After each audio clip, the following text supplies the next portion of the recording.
Okay.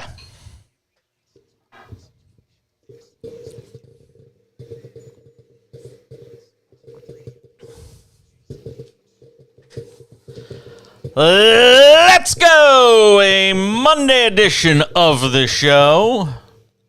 All across America. Sports Map Radio. The Sports Map Radio app. I'm Jason. Thanks for being with us. John Belmer, our producer, engineer extraordinaire in Houston, and me, in sunny Palm Springs, California, watching the Monday Night Football game. I still got a feeling the Chiefs are going to win this game. And I don't say that, I don't have any money on it or any interest in it. I'm not a fan of either team.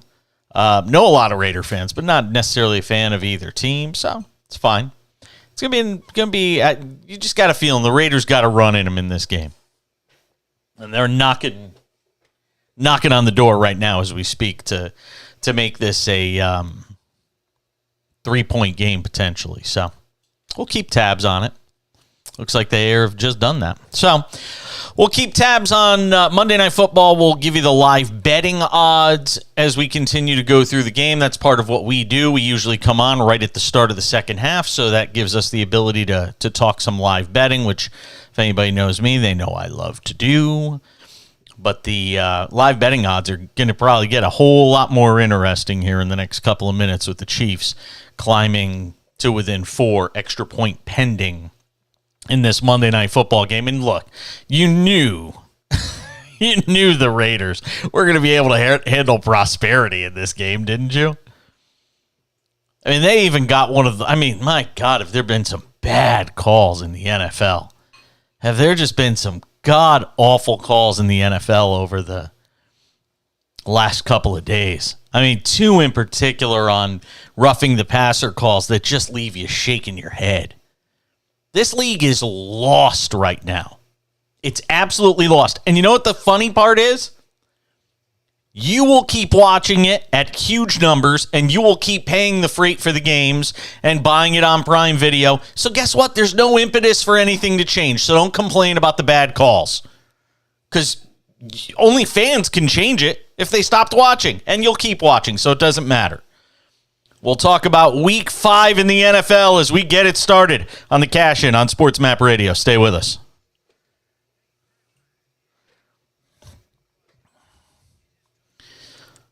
Yeah, I always know when I've got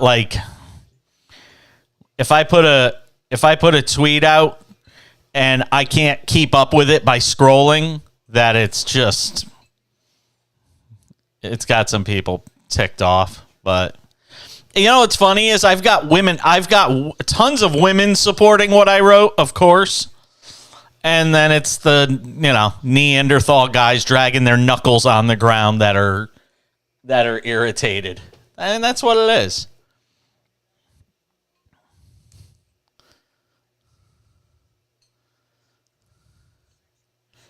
You don't see anybody supporting my comment?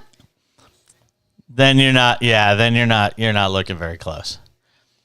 I mean, they're all women, but there are plenty of women that are jumping up to say, at NFL MNF, do better. That's what I'm talking about. Yeah, that's a response to my tweet. Yeah.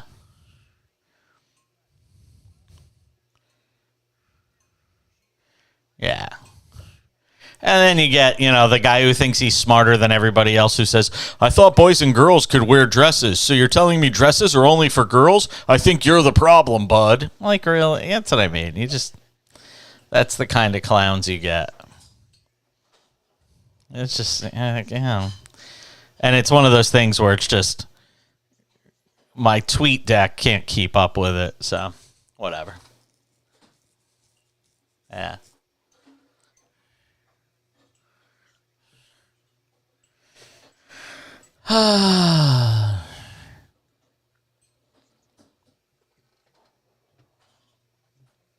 Raiders are going to lose this game. Oh, yeah. Yeah, there's no doubt. They'll figure out a way to lose this lead.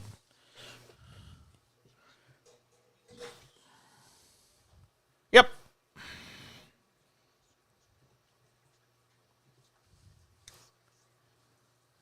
Oh, yeah.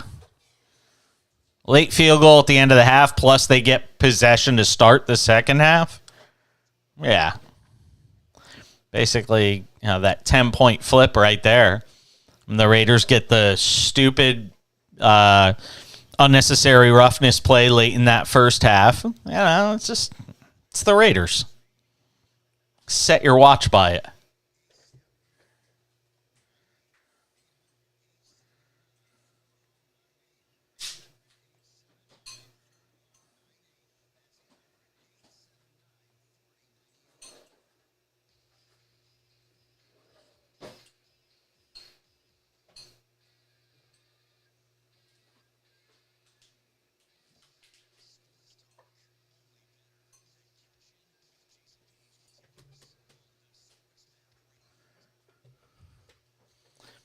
Hey, Belmer, I'm going to do something I never do. Producer John Belmer is working on the show tonight.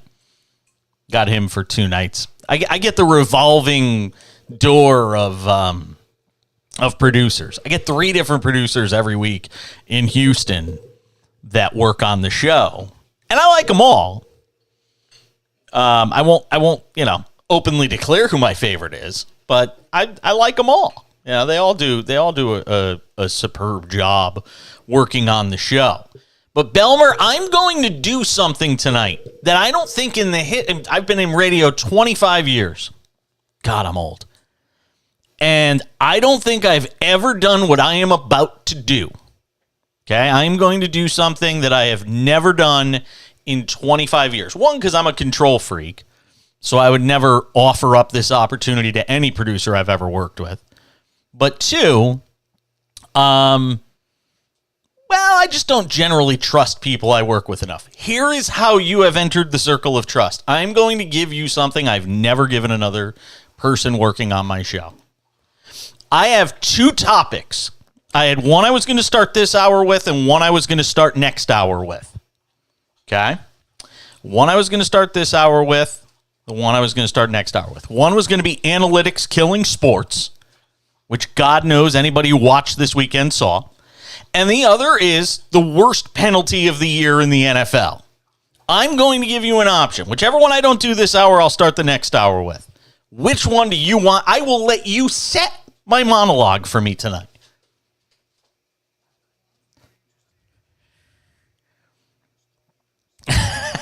I knew you were going to choose that one. I had faith in you. Listen, this league does not have a clue right now when it's, concussions and changing protocols midseason, when it's quarterbacks getting fallen on and we're calling it unnecessary roughness, if it's a quarterback being tackled to the ground, oh, by the way, his name was Tom Brady, and an unnecessary roughness penalty being called. It doesn't matter. The league right now does not have a clue. And they'll come out and they'll probably support Jerome Boger and say, oh, no, he got it right. And they'll probably support whoever the clown was tonight that made the call at the end of the first half of the Monday Night Football game about how, no, by the letter of the law, that is unnecessary roughness. You can't fall with all of your weight on top of a court. How do you tackle somebody and not fall on top of them if their momentum's carrying them down and you're on top of them? How do you not? This league doesn't know what it's doing anymore. And here's a suggestion that I'll just throw out there as we start the show. And if you guys want to weigh in, 1-800-224-2004, 800-224-2004 from anywhere in America. And you can tweet at me at the back page. God knows enough people have done it tonight because of a comment I made about Troy Aikman, who's a chauvinistic jerk. Let's just be honest about it.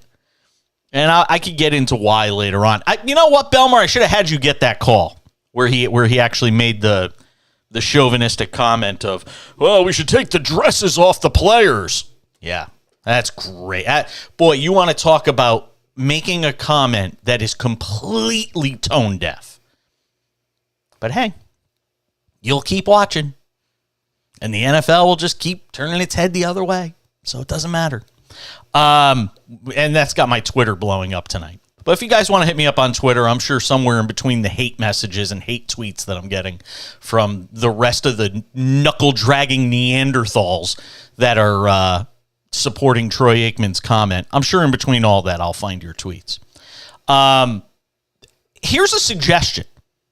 If the league can change concussion protocol mid-season, week 5, not even before the Thursday night game, no, before the Sunday slate of games starts, so in the middle of week 5, no less, they say, you know what, we're going to change the concussion protocols. And as a result of changing those concussion protocols, Teddy Bridgewater, who didn't really even have a concussion, and I'm the first one to yell, get these guys out of the game if they have a concussion. Well, somebody in the eye in the sky saw him and he kind of stumbled, so we're going to count that as asphyxia or whatever they call it. We've got to get him off the field because he might have a concussion. Fine, and then he goes through the concussion protocol, passes all of it. They still don't let him back in the game.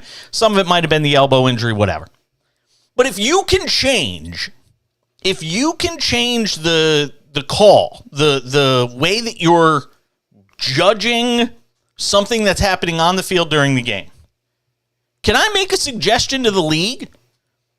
Oh no, but this would have to go through the competition committee, and a bunch of guys would have to get into a room, and we'd have to pay for a bunch of hotel rooms, and we'd have to fly everybody to New York, and we'd have to figure out a way to do that in the middle of the season. We can't do that. Hey, how about this? How about get all these clowns, these stooges, into a room, and let's figure out what unnecessary roughness really is before we turn this into flag football. Because that's the direction we're headed right now. You're gonna have to have a bunch of guys that play the game that are like 220 pounds or less. Because if you're a big dude and you run really fast and you hit somebody, you're getting charged. You're getting hit. Unnecessary roughness, 15 yards, game changers. That's where we are with this league, and nothing's going to change. Well, maybe after the season, as Troy Aikman said before his Neanderthal comment. I mean, Troy has been hit in the head a number of times, so maybe I should give him the benefit of the doubt. The brain activity of him, the brain activity of, not exactly the same. But anyway, I digress. You get, enough people upset, and maybe there would be change, but nobody cares. They get mad for the moment. And you know what? If the Chiefs win this game, then it'll even be less of an issue because the Chiefs wound up winning anyway, so it didn't cause anything. It didn't change the game anyhow. But it sure changed it for the Falcons. And you might want to say, the Falcons didn't really have a chance. What were they going to do? Get the ball with a minute 30 left? Or are they going to march down the field and score a touchdown? Well, they had the previous 2 drives. So, yeah, I would have given them a shot to drive it down the field because they had figured out that Tampa Bay defense. I mean, Tampa Bay right now, what a mess. But this league, it's just, I'm sorry. People ask me all the time. I always get the question when I'm talking to people and they find out what I do for a living. Or if they ask me what I do for a living and I confide in them and tell them what I do. Because most times it's just, once you tell people that you talk about sports for a living, then they want to talk to you about sports for a living. And guess what? I don't want to talk about sports 24 hours a day, 7 days a week. I love them, but I don't want to be at the dog park with my dog talking to you about the Yankees' chances of winning the American League Divisional Series. Just don't. Quick comment on it? Sure. Do you really want me to analyze the rotations and start going through each bullpen? No, because then you're just not going to know what I'm talking about anyway. Did you really want to talk about it, or did you just kind of want to talk about it? At any rate, I for the life of me, I can't figure out what the league's trying to do anymore. And I always get the question from people, well, what's your favorite sport? What do you love to talk about the most? And when I tell people it's baseball or the NBA, they look at me like I have 3 heads, but the NFL is the most popular thing in the country. Why would you want to talk about? This is exactly why. Say what you want about baseball. Talk all you want about, the strike zone and, the subjectiveness of the strike zone. And that's about the only thing you got. That's really about the only thing you got. over the course of 162 games, how much really gets altered by the time we get through 162? How much really gets altered by bad calls? I mean, as bad as the strike zone is for a guy like Aaron Judge, who gets more low strikes called than anybody in the game, the guy still hit 62 home runs and finished 4 points out of the batting title in a Triple Crown. How much does it really impact him? In the NBA, you get some calls here and there. But in general, how many times has an NBA final ended and you go, man, if it wasn't for that call, ... The NFL's the only sport that still can't get it right. Instant replay has been around forever. Instant replay has been in existence for something like 21 years the second time around, or 25 years the second time around. And after 25 years, you still can't figure out a way. This league, in all its infinite wisdom, and all these smart people and businessmen and all that, they can't figure out a way that when a BS roughing the passer penalty is called, that you can't go under the hood and say, oh, you know what, we screwed this up. Or somebody in New York who's objective, I don't know, maybe that doesn't have money on the game. That's another topic. Maybe they can tell you. Maybe they can tell you, you know what, you screwed up this call. You screwed up this call. No, we can't do that. It's just... Oh, I'm at a loss. I could not be... I did not plan to open the show talking about this. And Belmer actually guessed right, because this is what I really didn't want to start the show with. I was going to start the show with the fact that analytics are just killing sports. And I mean all sports. But when I watched that penalty at the end of the first half of this Monday Night Football game, and look, who knows? Maybe the Chiefs will still wind up winning. I mean, they're driving again with a chance to punch it in and take the lead. It's almost like the Raiders. You know, it's like Ivan Drago in the first round against Apollo Creed, when Apollo Creed is punching him in the face, and you can just see Ivan Drago getting mad, and then he loads up and knocks him out and kills him in the second round. That's what's happening. This is the second round. And the Chiefs are just taking it out on the Raiders right now, saying, hey, you know what? If we can't win because the officiating's bad, this is what we got to do. But at some point, there's got to be a breaking point. There's got to be something that causes the league to fix this. We're going to go a whole year with calls like this on quarterbacks and defensive guys who are just making tackles? I mean, come on already. And then if you criticize the league, you get fined. And by the way, kudos to Joe Buck for speaking out on this during the game and just saying this is bad. And he was actually able to say it in an elegant way, as opposed to Troy Aikman, the knuckle-dragging Neanderthal, who made a much dumber and ignorant comment, which I'll get to on the other side. 1-800-224-2004, 800-224-2004. Let me know what you think. You want to tweet at me? Go ahead. At the back page. Hit me up. On Twitter, at the back page. Do I sound fired up? It's because I am. It's a Monday edition of The Cash-In. Come on back. Sports Map Radio.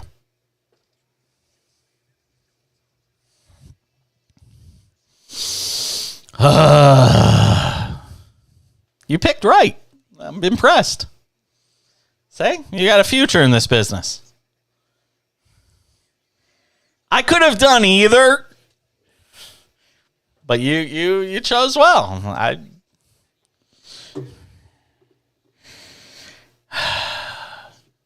hate people. Jesus.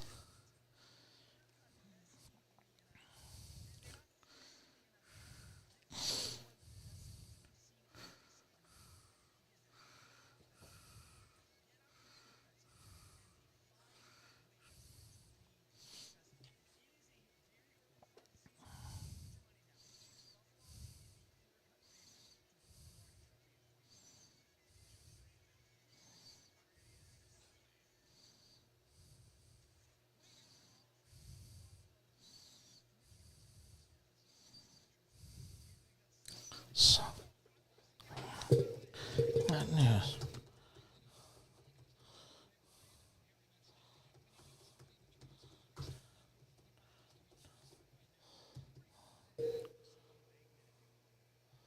Yes, please. I'll throw to it.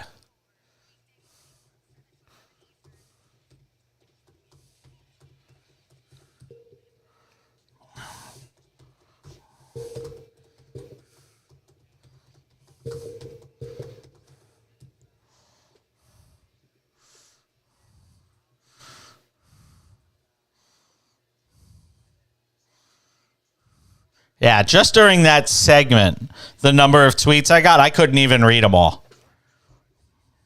Yeah. That's when I know. No, not all. Totally agree with you, Jason, Debbie. But it's mostly women that are supporting what I'm saying.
Good to have you with us. Monday edition of the show.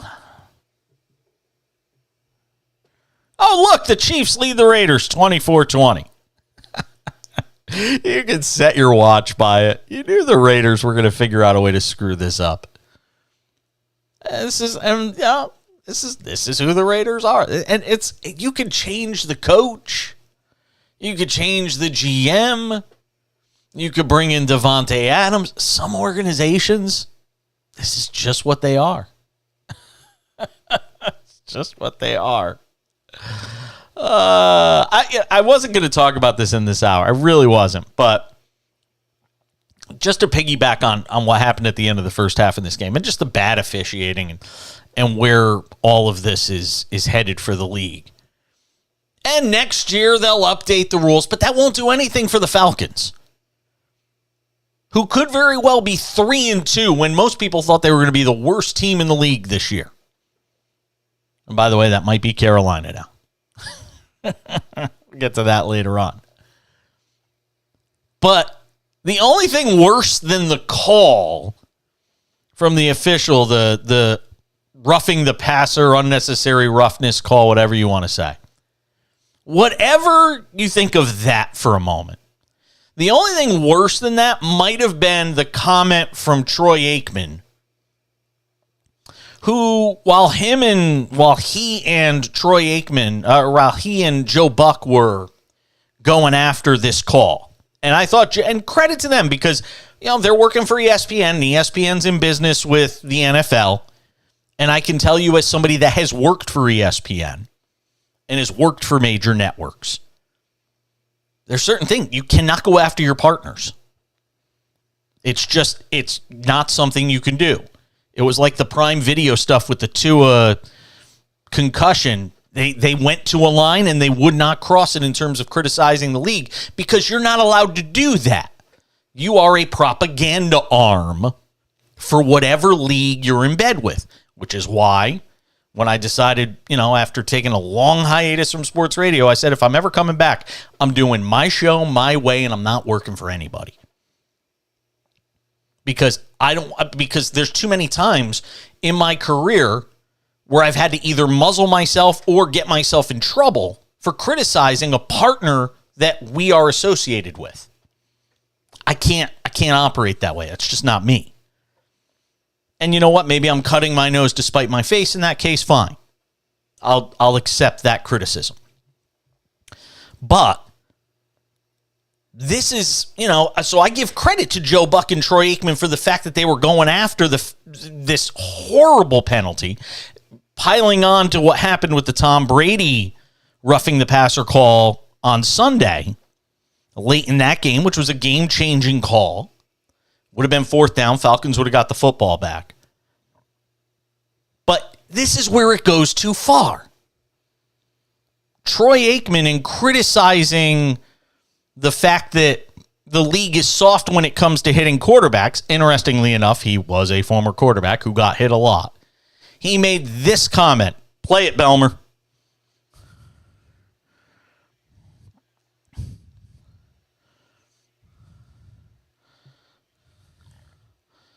Wow. I hope we take the dresses off. You know, women watch football too. You know, there's women that actually are assistant coaches in the league. Take the dresses off. The 60s called. They want their chauvinist back. Now, of course, if you say that, then...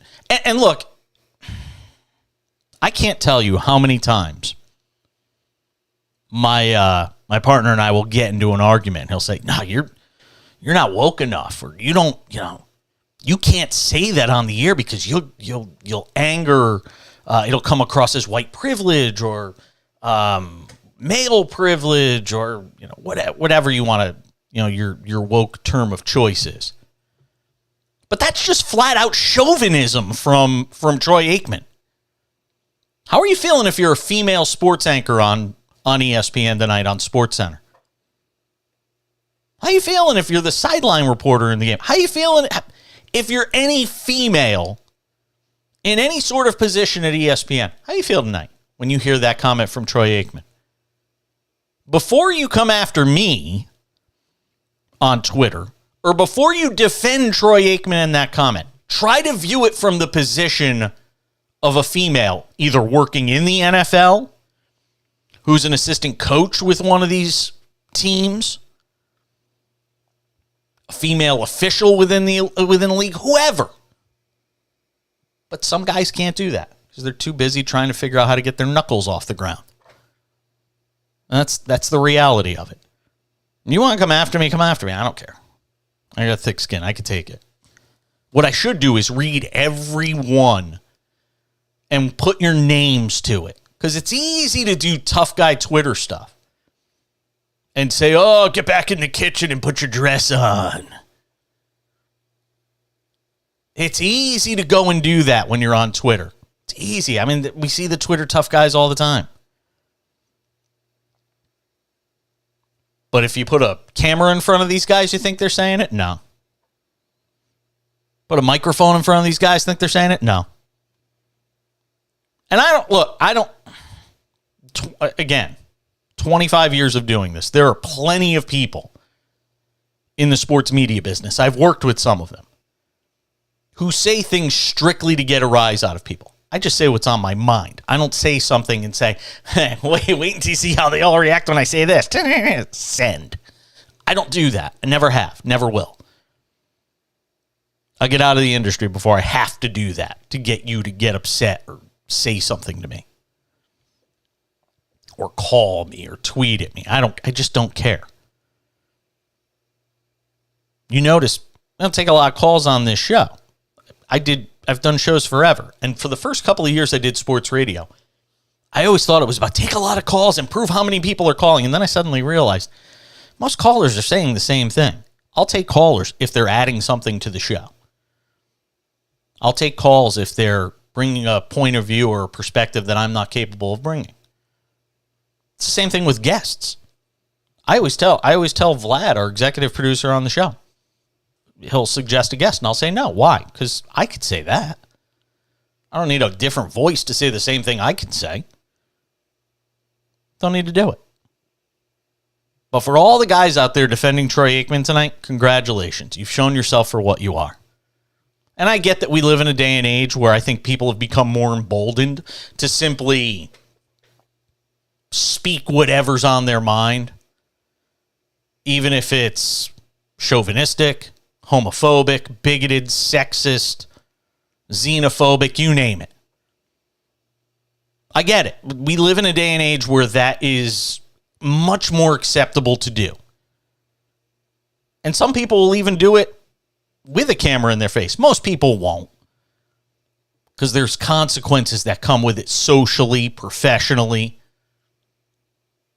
I guarantee you most of these guys would capitulate to whatever it is their wife asks them to do. "Hey, honey, I got the honey-do list for you for this weekend." The same guys saying, get back in the kitchen and put your dress on. They're the same guys going, yes, dear. Same exact ones. You know you are. Same exact ones. And I think when Aikman gets confronted with this, he'll probably have to say, you know what, I probably shouldn't have said it that way. I get it. You want to say the league's soft. Don't equate soft with feminine or female, though. We're back with more of the Cash In on Sports Map Radio. Stay with us.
Well, they're not supposed to be for radio, though. So I don't, it's like I don't kill them for that. Yeah.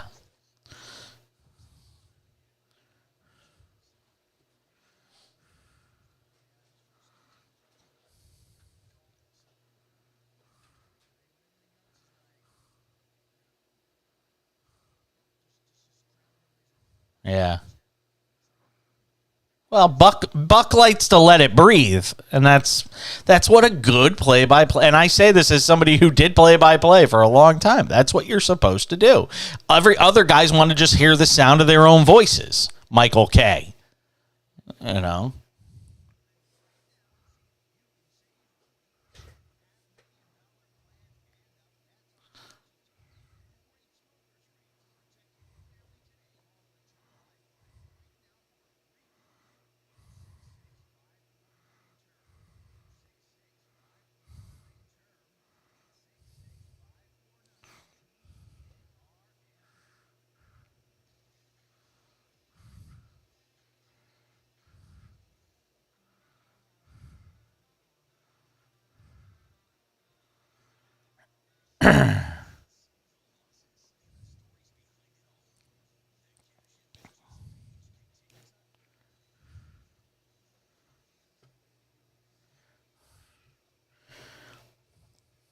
"20 minutes till the top of the hour. Sports Map Radio, the Sports Map Radio app. Raiders within a point, 24-23, Kansas City, early fourth quarter.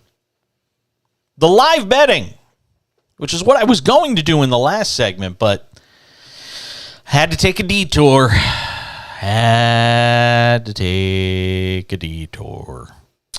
To call out some of the, whatever. I'm done with it at this point. 800-224-2004, 800-224-2004. You can tweet at the show if you feel so inclined at the back page. There's a million tweets coming in, and most of them are things I can't even read because it's just more of the same type of chauvinism that you get on social media, because that's what a lot of people do. They hide behind social media handles and come after anybody who calls out something that shouldn't be said. Chiefs 24, Raiders 23, Kansas City minus 430 on the money line, Raiders plus 300. That's pretty good value. And look, I don't think the Raiders are going to win, but if you're looking for value, I mean, a 1-point game with 14 minutes to go in the fourth quarter, and the Chiefs have the ball and are on the move, but the Raiders, I would have taken them at plus 300. That number's actually dropping now. It's plus 255. I mean, one mistake and this thing can go the other way just like that. So I don't think it's a terrible thing at all to look at the Raiders. Again, I'm not value betting. You have to understand, for those of you that are new to sports betting and just getting into it, and I talk about it at the macro level, I don't talk about it on the micro level because there's plenty of people that will do that. And if you want to get into, hey, on turf, when the moon is at its highest peak and it's low tide, and on this day, this team is 4-3, you go and do that stuff. Knock yourself out. Because the guys who do that have a 57% winning percentage, and I could call games at that without doing that. I haven't so far this year. I'm only 9-11 on Page's picks, and I have to confess, I have not been good so far this year. What's crazier is the games that I feel like are just dead on locks. I'm just not even close. A couple of games yesterday that I loved the unders in, not even close. The one game I got right, which should have been like my dead on stone cold lock, was the Cowboys. And that game was never in doubt. The Cowboys, I think, were getting 5.5. That game was never in doubt. I never felt like that pick was in danger. I never thought, I might go winless this week. Instead, I just went 1-3. So Kansas City, with a 3rd and 10 coming up, on their own 41. Seeing the odds on the Raiders drop just like that. It was plus 300 when we started the segment. Now it's plus 215 because the Raiders are potentially about to get the football back. And when I talk about value betting, what I'm saying is, even if it's not a guaranteed win or anything of that ilk, it's the bet that's going to give you the best value. Taking the Chiefs at minus 290 because they're up 24-23 at home on Monday Night Football, and the Raiders have one win and the Chiefs have one loss. That might all seem like easy money, but to win $100, you got to bet $290. So there's a lot more risk than there is reward. And I apologize to people who might be like diehard bettors who are saying, we know all this. There's a lot of people that don't, though. And I'm doing this for their sake. So Chiefs get hit with a penalty. It'll be 3rd and 15. And again, that money line now is going to drop. If at the start of the segment, and this is why live betting, it is so critical to be right on top of the bet button, essentially. It's so critical to be right in that spot where you can hit the button because the lines change constantly. It was 300 when we started the segment. It got down to 215 for the Raiders on the money line, and now it's plus 350 again. So keep an eye on it. We'll see what winds up happening. I thought the Raiders at plus 300 or even plus 350 are a great value bet, but doesn't mean they're going to win. It just means it's the best value that you're going to get. 800-224-2004, 800-224-2004. You can tweet us at the back page, again on Twitter, at the back page. Aaron Rodgers has to look in the mirror. I mean, seriously. At some point, it's got to start with him. I mean, you could say what you want about how good Aaron Rodgers is and the numbers he's put up throughout his career, and even you might even want to look at his numbers this year. And when Rodgers puts up great numbers, as he has in so many years throughout his career, all we do is hear about how great Aaron Rodgers is, and he wins MVPs, and in most cases, rightly so. But then all of a sudden, when Aaron Rodgers' numbers start to dip, 8 touchdowns, 3 interceptions through the first 5 games of the season, and he's middle of the pack for yards, and his QBR is 20th in the league, well, then all of a sudden it's everybody else. It's not Aaron Rodgers. No. It's not the fact that he threw 2 balls late in that game with the Packers in position, despite the fact that they couldn't score in the second half, with a chance to beat the Giants in the final seconds. No, it's not Aaron Rodgers' fault that 2 balls got batted down. No, it's the fault he just doesn't have good enough receivers. Or the defense had a bad day and gave up 21 to a Giants team that doesn't, they're 27 to a Giants team that doesn't score a lot of points. You can't have it both ways. This was like, for years, in baseball, for years, it was the Derek Jeter thing. You would hear about the greatness of Derek Jeter. How amazing is Derek Jeter? Right?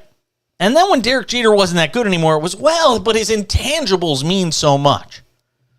His intangibles are so good that despite the fact that he doesn't play that well anymore, you just need him in the locker room. Well, the Yankees weren't winning World Series with him there. So did the intangibles really mean that much? I mean, Aaron Rodgers is thrown at about a 68% completion percentage, which is all right. He hasn't thrown for more than 255 yards in a game. 8 touchdowns, 3 interceptions. That's meh. For a guy that has the expectations that Aaron Rodgers, I think, would admittedly say he has for himself. But yesterday in the postgame, you know how many times he mentioned himself and needing to improve himself? He spent about 3 seconds on it, and everything else was play calling, the defense, the situation, the this. He named off about 7 things, of which he was just a small part of. And this is part and parcel when you've been around so long and the organization will let you say or do whatever you want if you're Aaron Rodgers. Well, then you could just make excuses for yourself and blame everybody else. And you can go after one of your teammates because, they had a losing mentality going into London. Or they had a losing mentality. Jair Alexander in the locker room after Sunday's game, talking about the loss in Tottenham Hotspur and the defense not playing that well and giving up 27 to the Giants. Alexander said after the game, I ain't worried, but if we lose next week, then I'll be worried. But it's a new situation for everybody, new circumstances, sleep patterns. It's a whole adjustment here in London. Now, Rodgers was all pumped up about the trip to London. And look, I don't think there's any question, and I think Jair Alexander is fair to bring this up. I don't think it's making excuses in advance. It's the first time any of these guys have probably done this. And it's not easy to simply, get on a plane and travel to the other side of the world, across the Atlantic, get your body used to it. Everybody's different. And then have to go back to the U.S. and do that the following week. So Rodgers got mad. I don't like all this conversation about losing next week. I'm a firm believer in the power of words and manifestation. This is what this dude said.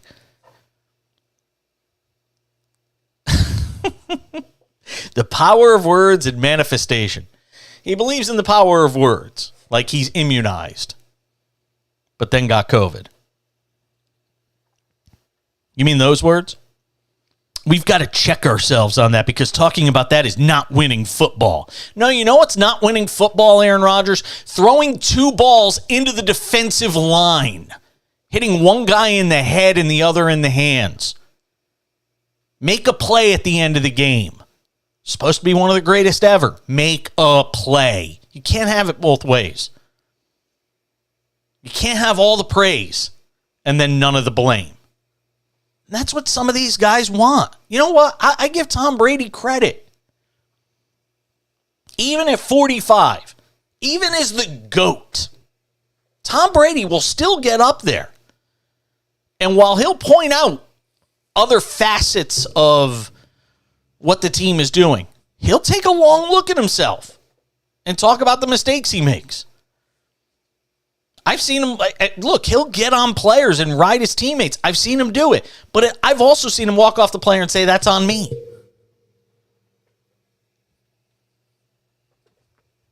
There was conversation about it in the locker room talking about Jair Alexander. And I don't like it. Ja's my guy, but we don't need to be talking like that. Just come on, man. And look. The reality is, right now, the Packers are a 3-2 football team. And that's exactly what they've looked like through the first 5 games. Some teams, it's smoke and mirrors. Some teams are a good 3-2 or good 2-3 or a good 4-1. Going into yesterday, the Lions had 1 win. They were a good 1-3 if there is such a thing. But then you watch the Packers over the first 5 games. Just go watch every one of their games. They are exactly what they look like right now. They look like a 3-2 team. You know what 3-2 is? It's just treading water. And that's what they are. And maybe they win 9, 10 games. Again, they play in a division that lends itself to that. But Aaron Rodgers at some point has to take a look in the mirror. He's played okay football. He hasn't been great. His QBR's been He had 1 good week. And ironically, it was the week where they scored the least points, which is why looking at scores isn't necessarily indicative of how well somebody is playing. There's a million things that happen in the course of a game. A bad call, something that isn't in the stat sheet. But watching watching Aaron Rodgers through the first 5 games of the season, he's been Honestly, Tom Brady's been although the last couple of weeks, you're starting to see signs of that offense starting to turn it around. They're still not where they need to be yet. I mean, the Buccaneers and the Packers right now, with 2 of the greatest quarterbacks of all time, 2 guys that are going to be in the Hall of Fame, they're teams.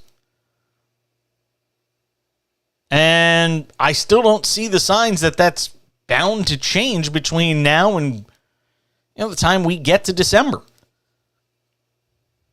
Got a thought? 1-800-224-2004, 800-224-2004. You want to tweet at the show? Do it.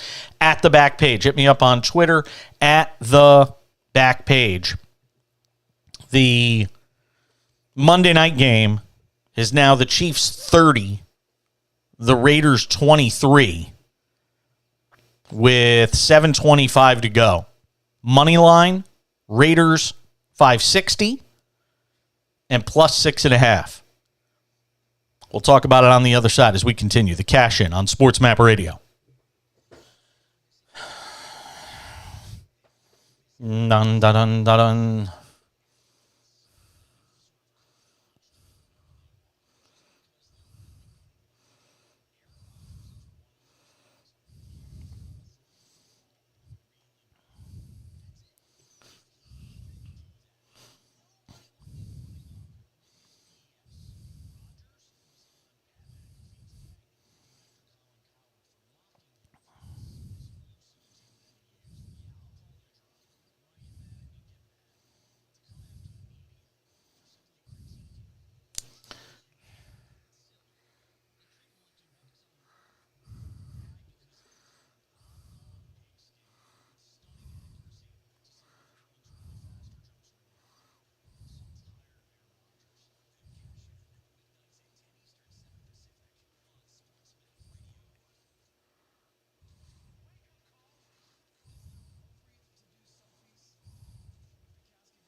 All right, Raiders have their opportunity, trailing by 7. Did the Chiefs miss the extra point or go for 2? Did you see Belmer? Because I didn't have the I don't have the TV turned towards me. Come on, man. One of us has to be watching it. It's counting on you in that spot. Case of a good man letting us down. Let me see if I can find it here. I just want to see if they went for 2 to try and make it a 9-point game. I got it in front of me here. They went for the 2. That's why. I like that call. I mean, I don't know what the play was. It was a pass attempt that was incomplete on the 2-point try. But I like the idea of trying to make it a 2-score game there. Because worst case, it's 7.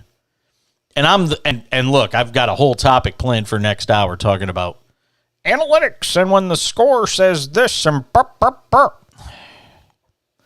And how that's killing the game. Look, I am not the guy sitting on his front porch saying, get off my lawn. I'm really not that guy. But my God, with the analytics, we'll get into it in the next hour. So Raiders with the football, 1st and 10 around midfield, trailing 30-23. And again, a short time ago, I think you were able to get them on the money line at like 600. And I'm sorry, that's good value. Some people might say that's a sucker bet. I call that value. And that's what it is. They're plus 480 right now with the football at midfield down by 7. I mean, you want to try and make some money, that's the way to do it. Scared money doesn't make any money. Isn't that what they say? We're back with another hour of the Cash In right around the corner on Sports Map Radio. Stay with us.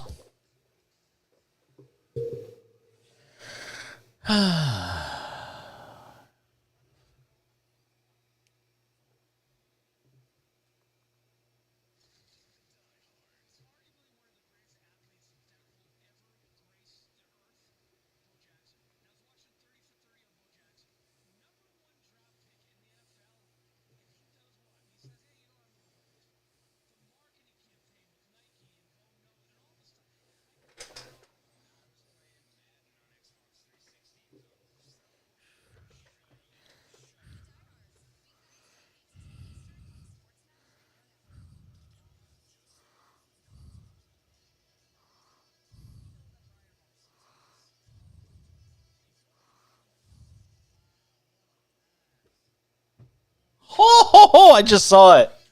You're a second ahead of me. That's why you take the value bet. That's it. I mean, I just gave you the education of a lifetime. One day you'll be able to bet legally, and that's the bet you make. At plus 600, down a score with the ball, and Devontae Adams and Derek Carr, you have to take that chance. Oh, my God. Was that Adams who caught it? Oh, I love it. I love it.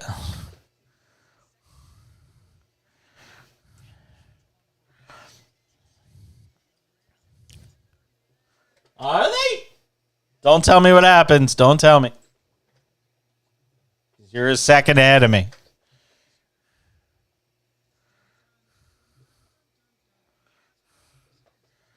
I still can't catch up with my tweets.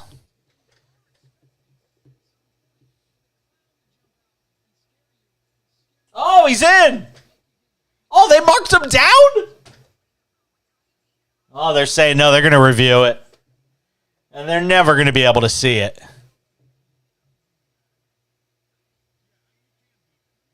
Yeah, we'll find out.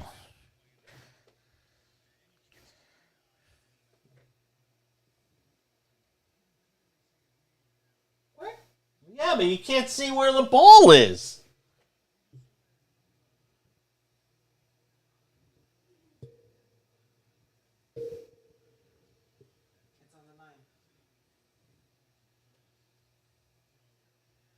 That's a gutsy call. It's a gutsy call.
Jason definitely pees sitting down. That's a good one. I like that one. Yeah. Funny part is there's very few original ones. They all basically say the same thing.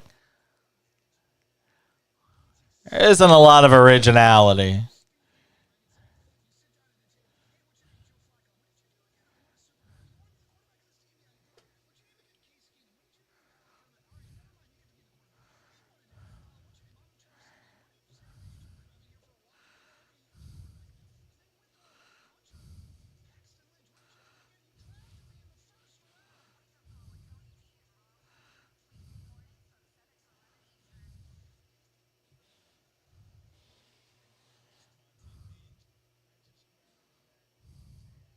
Awesome.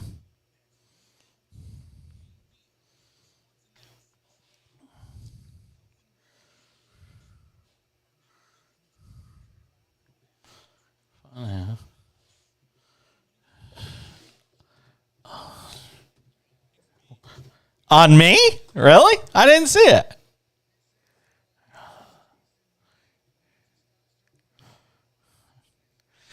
It's definitely testosterone. Yeah. That's great. Go for it. I won't be offended.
Another hour of the show starts right now. Sports Map Radio and the Sports Map Radio app. Good to have you with us.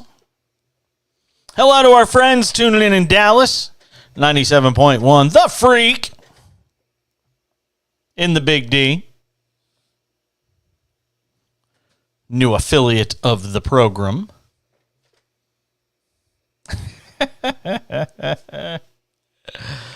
Oh, man, what a football game between the Raiders and the Chiefs tonight.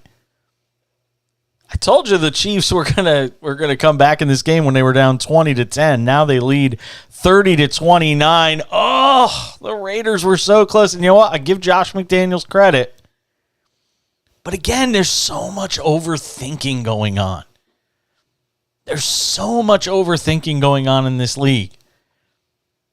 Analytics are killing teams. You've got these guys who would rather sit in a room with a bunch of test tubes and scales and incubators and figure out the numbers and draw. You ever seen A Beautiful Mind? That's what I picture a lot of these head coaches doing.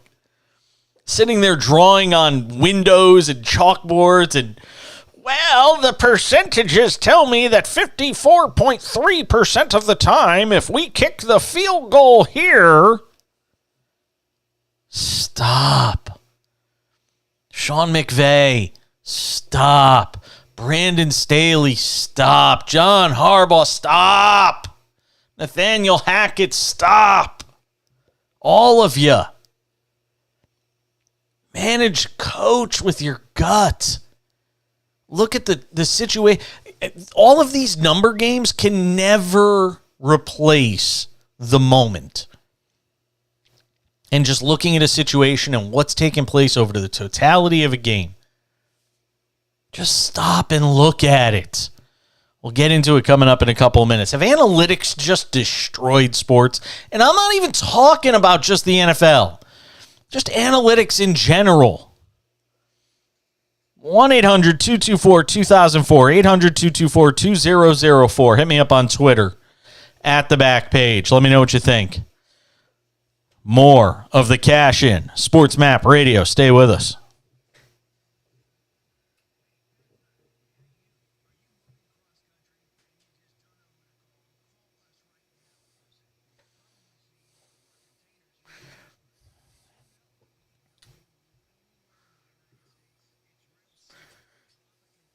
God, Twitter lost its mind.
The value bet with a real shot at paying off. All you ask for is a chance, and you got that right now if you took the Raiders on the live line when they were like plus 600, down by 7 with the football. And now they've got it back again with 2.5 minutes. They got a chance to walk this thing down the field, kick the field goal with nothing but zeros on the clock, and walk out of Kansas City with an improbable victory. I'm telling you, man. It's wild stuff. 1-800-224-2004, 800-224-2004. Tweet at the show at the back page. And by the way, if you needed any further evidence that there just is, and I don't care that the Eagles are 5-0, it's great.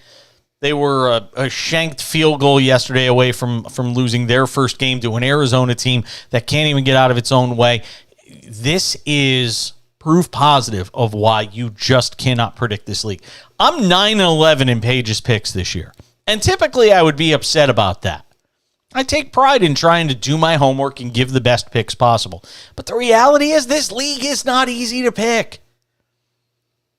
And I'm only picking 4 games a week, so I've got to choose what I think are the 4 best games and then hope I'm right. And some weeks I'll get it right, and some weeks I won't. You know, I've had everything from a 3-1 to a 1-3 now, and I've had 2-2 in the middle. That's just where we are. But we're 9-11 in Page's picks, and I'll own it. I just cannot get a read from week to week. And if you're picking at 60% or better right now, then my God, have you take my lottery numbers for me. It's just impossible right now to try and pick these games. Simple as that. 1-800-224-2004, 800-224-2004. They're at the 2-minute warning. And again, why do you value bet? The Raiders were plus 600, 5 minutes ago? And I mean in game time 5 minutes ago. Now they're plus 112. Now there is no value. It's gone. It's why on the live betting, you have to bang it when it's there. Live betting's where you're going to make your money. I'm sorry. You know, if you're talking about trying to build a bankroll and have some money to play with, you're going to do it in live betting. And I mean it with at least with baseball and football I can speak to, because I've done plenty of live betting in baseball and football. I haven't done as much in basketball, and I've done none in hockey, which, by the way, hockey's starting. We haven't even had a chance to get into that yet. Got to get our friend Dennis Bernstein from the fourth period on the show. But I have to say this. And look, they may wind up winning the game regardless. They got the football back, and they're trying to drive down the field. And if they do, like I said, it'll be another one of those wild wins in the NFL this week. I mean, the Giants beating the Packers on the other side of the pond had everybody just going, jaws agape, mouths agape. What's this one going to do? I get it, division rivals. Anything could happen when you're talking about 2 longtime division foes. But man, this is a bit of a head turner. Remember, first the Colts, who didn't have a win, beat the Chiefs late, and now the Raiders with a shot. And look, maybe the Chiefs hang on. Wild game. Got a 3rd and 1 coming up for the Raiders on their own 32-yard line. Obviously, 4-down territory in a 30-29 game. They need a field goal to try and win. But what I planned to talk about was the analytics and how analytics are just killing sports right now. They're certainly killing it for gamblers. Because you got guys, I mean, and look, it's not the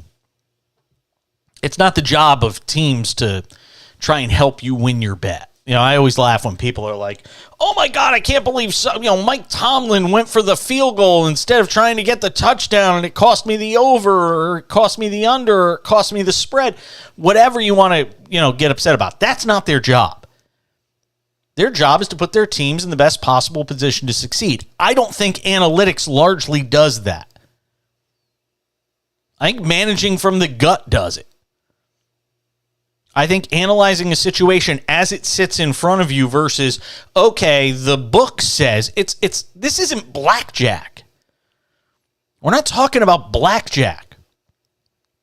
when we're talking about playing an NFL game. It's not a simulation. It's real with humans on the field in that moment. Is a player tired? Is he exhausted? Is he fatigued?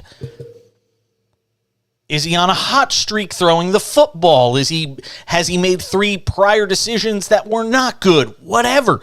There's so many things that go into that moment that you cannot possibly put into a spreadsheet. Show me the analytics coaches that are winning. Show me the analytics managers that are winning. Remember, the Rays was a great story. The Tampa Bay Rays, they start bullpen guys for an inning or two, and they have a guy that goes out and throws the first 2 innings. Then they bring in a starter. Oh, my God, they're so smart. Have they won anything? Well, they don't have a payroll. They've gone to the World Series twice. Don't give me the payroll. They went to the World Series twice. Show me the analytics guys that are winning. It just doesn't add up. And then you manage a whole way the entire season and then decide we're going to put in Edwin Diaz in the 7th inning. Now, don't get me wrong. It wound up working out for the Mets in Game 2. Yeah, they lost Game 3, and that's a whole nother topic for another time. But, you play a baseball season, 162 games one way, and then you get into the playoffs, and the moment Garrett Cole walks a guy in the 5th inning with 2 outs, you're going to pull him out of the game and bring in a reliever. Oh, my God, because we have to panic. And it just means so much more now than it does during, a game in June. Why bother managing the game one way for 162 games and then completely different just because it says postseason? When you won 62% of your games during the regular season. And why use a spreadsheet to try and dictate whether or not you're going for it on a 4th and 1 from the 38 when a first down gives you the win, but a field goal gives you the lead? Stop looking at a spreadsheet to decide what you're doing with grown men and professional football players. These guys are going to analyze themselves right out of the league, at least as far as head coaching is concerned. Somewhere along the line, somebody became convinced that this was a winning strategy. It's not. It simply isn't. Just because enough people get in a room and scream at the top of their lungs that it is, it doesn't make it right. It's living proof. You say something enough, people will eventually buy into it. The Yankees won a ton of World Series in the late 90s up until around 2000. They weren't using any analytics. I didn't need analytics to tell me Mariano Rivera could come in and get the last 3 outs. Patriots won all these Super Bowls. They weren't going for it on 4th down from the, midfield. Well, because the book says if you kick the punt here, the other team has a 33.7% chance to kick a field goal, and then that makes it a 2-point. It's just awful. And we see it every week in this league. And teams just running themselves out of wins. It's bad. It's just bad for sports. It is. And I'm not even talking about from the gambling perspective, which, now, forget it. It used to be the old days of you could set a line at 3.5, 4.5, 6.5, 7.5. Now, go look at the scores around the league. 12-9, 27-22, 5. 29-22, 51. 29-0. 39-32. All the math is goofy now. 21-15. You see how many times? Think about 10 years ago. How many times did you see 15 as the final score for a team? This week I saw it at least twice. The analytics are just killing it, man. They really are. And I don't mean in a good way. The Raiders just turn it over on downs, Belmer. What do we got? They just turned it over on downs?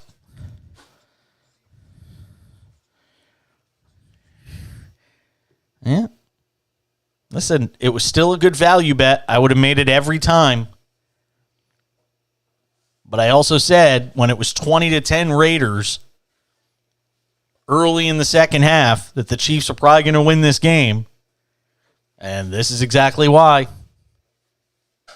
And then it starts to get into a much different conversation, which we'll get into on the other side as we sort of analyze this game.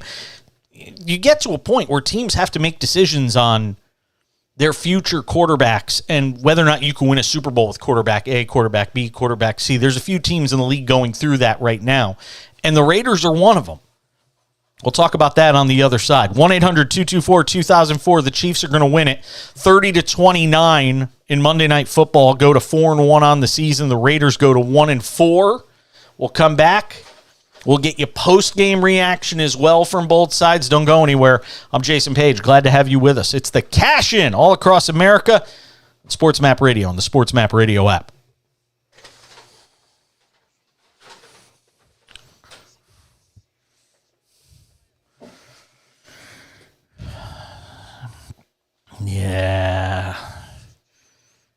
Yeah, that's rough.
Can't keep up with my tweets again. It's just won't end.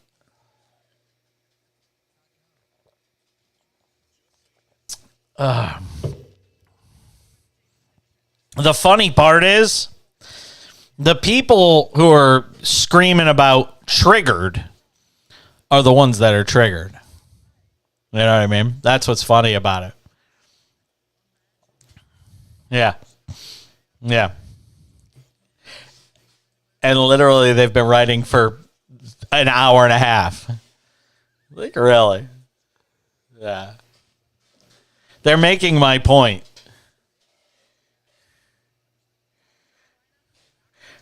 It's a new one. I never heard the term soy boy. Apparently I'm a soy boy. You ever heard that one, Chuck? I've never heard that. I'm a soy boy. What? Well, soy latte. Like, you know, the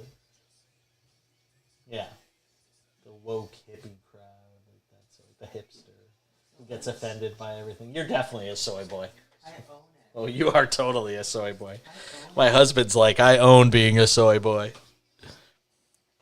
Like I said, if the funny part is, he's the one who crushes me the most for Neanderthal comments.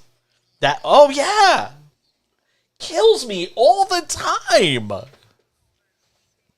That's what's funny, is all these people are like, oh, you're so, woke and this and that. And it's like, dude, you have no idea.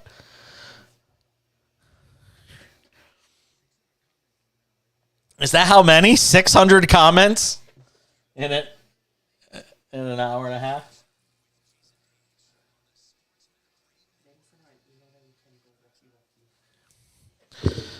Hold on, I got to put my soy latte down.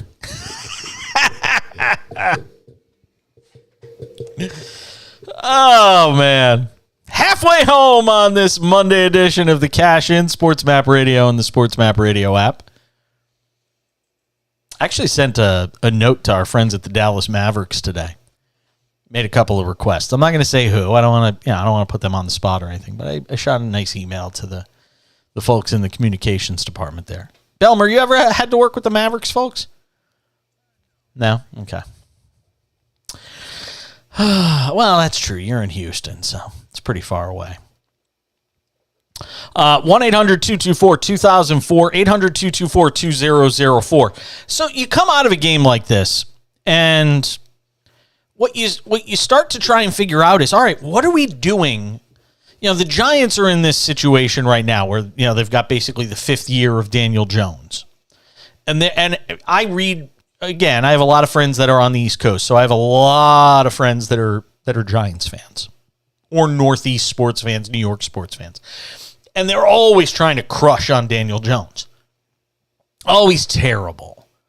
Oh, he's not good. You can't win with him. And I'm the first one to say this is the year where if he's healthy, and we saw it in the Dallas game a couple of weeks ago.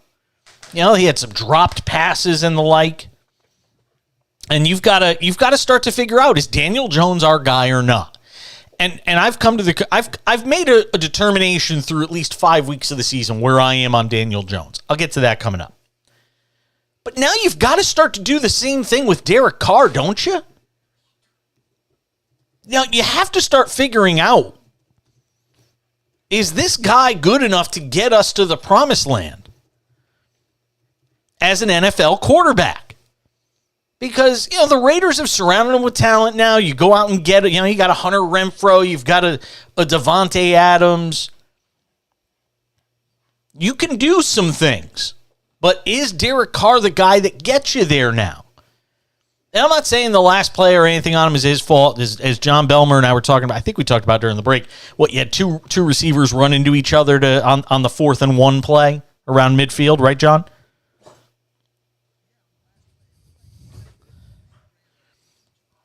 It's our producer, engineer extraordinaire, John Belmer in Houston, pushing all the buttons for the show while I'm hosting here in California. But, you've got to start to make a determination. Can we win with this guy? Again, you can't fire an entire roster. The most important position on the field is the quarterback. You can change that. Keep in mind, this was an organization that a couple of years ago wanted to give up on Derek Carr. Remember the story that Dana White told that had everybody guffawing? This idea of, hey, I can bring Tom Brady to Vegas with Rob Gronkowski. And John Gruden killed it and said no. Only the Raiders, man. Only the Raiders could figure out a way. Derek Carr is a starting quarterback. I mean, just soak this in as whatever you want. It's 58-74. I don't know if that includes tonight's game or not. It really doesn't matter. It's not going to make that big a difference. He's basically a 44%er. And he's a better than 2-to-1 ratio on touchdowns to interceptions. So maybe you want to make the quarterback ratings 92.2. Maybe you want to try and make the argument that he's just cursed with playing with the wrong organization. That if Derek Carr was in a different spot, his fate would be different. And there's a lot of guys that have been around this league for many years that could probably make that argument. But at some point, you got to fish or cut bait when it comes to Derek Carr. And I get it. You could tell me, he's guaranteed this much money, all of that stuff. But you didn't go get Devontae Adams to be 1-4 out of the gate. There is no way that the Raiders could have anticipated being in this sort of situation this early in the season. And look, they don't play in it. Their division is not easy. I mean, look at what they've gone through so far. I'm going to pull up the Raiders schedule here real fast. Chargers week 1, they lose 24. And here's the other thing. They're losing close games. They've only had one loss. They've only had one game so far. As a matter of fact, all 4 losses are less than a score. At the Chargers, 24-19. The heartbreaking late loss where they collapsed against the Cardinals 29-23 on their home field, too. Lose to the Titans, 24-22. Lose to the Chiefs, 30-29. You can't win close games. And that becomes a real albatross around the neck of A, a head coach, or B, a quarterback. They just hired the head coach, so he isn't going anywhere. I mean, who would make sense as a starting quarterback next year if it isn't Derek Carr? Where are you going? You're not going and taking some rookie in the draft. And you're not going getting Bryce Young or somebody like that. You're not doing that. You're talking about a situation where you're going to have to go get an established quarterback that isn't happy where he is. Are you any better if Jimmy Garoppolo's your starting quarterback? Probably not. You know, Jimmy Garoppolo and a lot of his success is predicated on the fact that he plays for a team where he doesn't have to take as many chances as Derek Carr probably has to because of the fact that he's got such a good defense in San Francisco. I mean, my God, the Chiefs just absolutely demolished the Raiders in the second half of that game tonight. 20-10 at the half. They won 30-29. I mean, it speaks for itself. But still, the Raiders had their opportunity late in this game. They had two opportunities. And on the 2-point play, and again, these are always tricky decisions. And I don't ever think it's a great idea to get into the micro analytics of what play call on this particular play, run versus, the 2-point conversion play where they opt to run it. They opt to run it rather than throw it in that spot when you have a franchise quarterback, supposedly, like Derek Carr. Raiders ran it for 155 yards tonight. They averaged 6.5 yards per carry. So I can't crush them when they say, we're going to run it on the 2-point conversion. We've been able to move around the Chiefs at the line. They ran it at an average of 6.5 yards per carry. I can't kill Josh McDaniels in that spot. You got momentum on your side. The opposing team's defense is tired. You just march down the field and score. You want to go and run it there. I'm not going to kill him for that. At some level, players got to execute too. We'll see what the post-game reaction is like. We usually are able to get some live podium sound. We'll look for that on this Monday night edition of The Cash In. You're welcome to chime in if you got a thought on the game. Still got to get into the Cowboys. They're 4-1. Can I do it? Belmer, do I have permission to do it? Can I say it? How about them Cowboys? 4-1. Wow. I would have had you peeing in a cup if you told me this team would be 4-1 after week 1. I would have had you absolutely getting drug tested. Would have had you breathalyzing before you get into the car. They're 4-1. League is nuts. We're back with more of The Cash In on Sports Map Radio.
Yes, it is. 20 minutes till the top of the hour. Sports Map Radio. Sports Map Radio app. Good to have you with us tonight. Listen, I know they're going to go back to Dak Prescott, and I went through all the reasons why they should go back to Dak Prescott. I just don't know how you do it at this point. This team's rolling so well. I don't know how you go back to an unknown versus now I think what you've established is the known commodity that is Cooper Rush. And he didn't play great yesterday. They didn't tear up the world. They didn't need him to because their defense locked down the Rams. And they're going to do this to a lot of teams. And I've said it before and I'll say it again. All you need is a guy that's not going out there and making mistakes. I think when they bring back Dak Prescott, it's just going to be a slightly different version of Cooper Rush. Because I think what they've figured out by now is our defense is good enough to win games for us. And I've said this for the last 2 weeks now, and I will say it again. One, I have bought in. I am all in on the Cowboys now. And maybe I'll get burned by the end of the year for this. And if I do, so be it. But I am all in on this Dallas Cowboys team. I mean, again, not all records are created equal. You know, the New York Giants and Dallas Cowboys are 4-1. And the Eagles are 5-0, which is still insane. That 3 teams in that division have a combined 2 losses is nuts. We thought that division was going to be the laughingstock of the NFC. When you compare it to, some of the other divisions out there. But, I mean, it's turned out to be the exact opposite. The Giants showed that they can play with anybody. They went into, remember, their one loss is to this 4-1 Cowboys team. It is more difficult than ever to try and sort through all of these different teams and figure out, all right, look, going into tonight, I had 3 sort of level A teams. They were the Chiefs. They were the Eagles. You had the Chiefs, the Eagles, and the Bills, basically.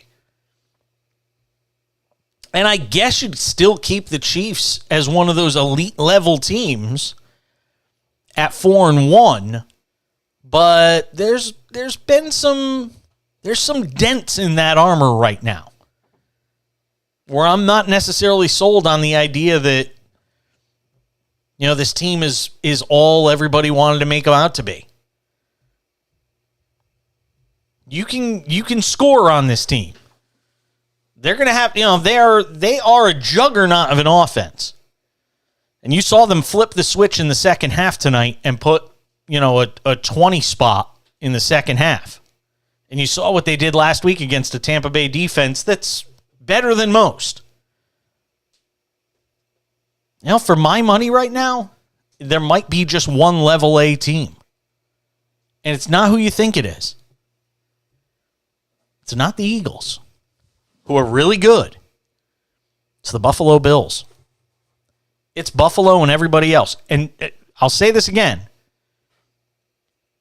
Nobody's inevitable. Certainly not through 5 weeks. But the Bills are the best team in football. If you put them and the Eagles on the field right now, on a neutral field, Buffalo's the favorite. No doubt in my mind. If you take those 2 teams, put them on the field, the Buffalo Bills would be the favorite. You know it, I know it. Not by a ton, maybe by 3, 3.5. But Buffalo is the best team in the NFL right now. And then in that next tier, I'd put the Eagles. I think you have to put the Cowboys. You put the Chiefs. And that's about it. Everybody else is just kind of trying to find their way. A lot of middle-of-the-road teams. I mean, look, how many teams are 3-2, 2-3? How many of these 3-2, 2-3 teams? 1, 2, 3, 4, 5, 6, 7, 8,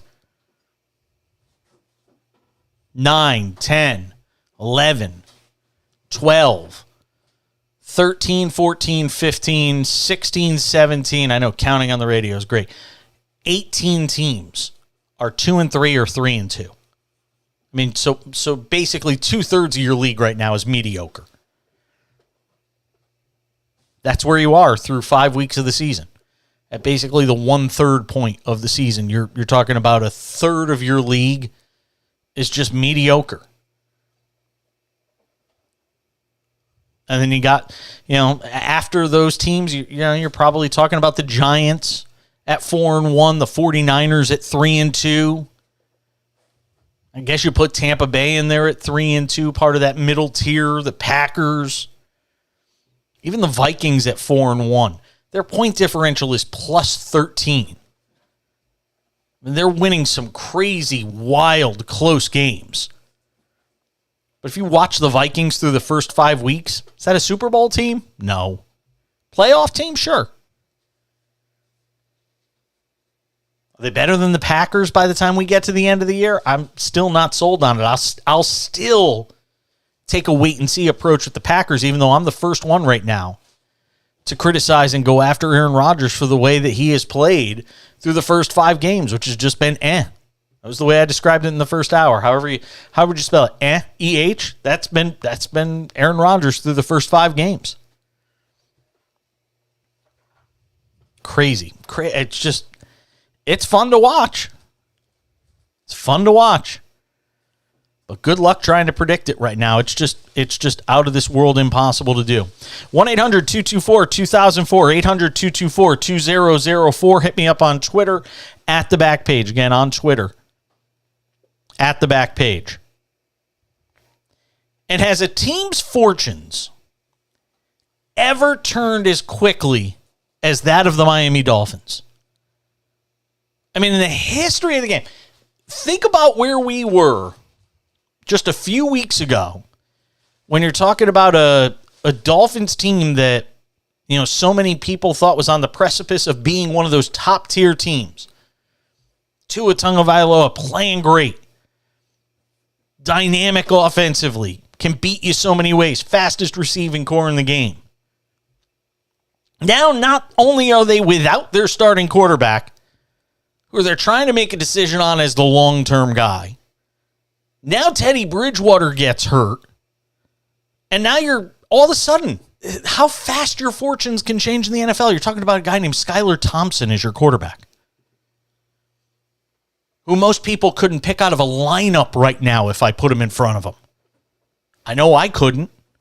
Put your hand down. You're lying. I mean, this is how fast it can turn. Miami all of a sudden has lost 2 in a row. They got destroyed by the Jets. And look, that Miami defense, not all it's cracked up to be. And I think we knew that already. I mean, they've given up. Have they given up more than... I mean, they've given up the second, third, fourth most. I think they've given up the 4th most points through the first 5 games of the season, if I'm not mistaken, at quick glance. 4th most points in the league. It's not a contending team, even with Teddy Bridgewater or with Tua Tagovailoa. You're finding out that the Dolphins defensively, they don't cut the mustard.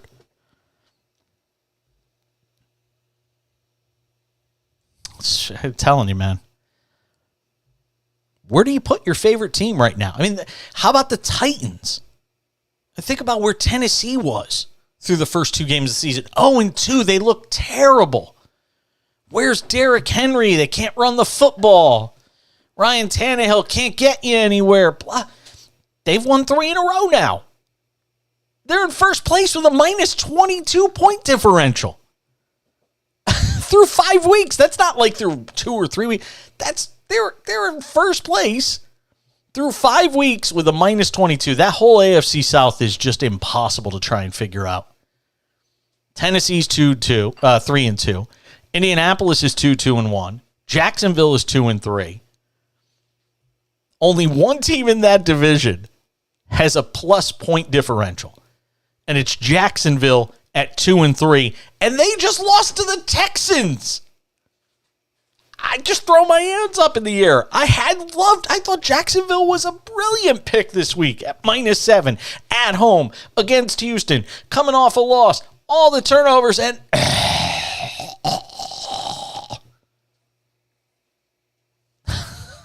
just, I'm sitting there watching the games yesterday, and I'm staring at Paige's picks. And I mean, if it was a betting slip and I had a 14 parlay, I would have set the thing on fire about 5 minutes into the early games.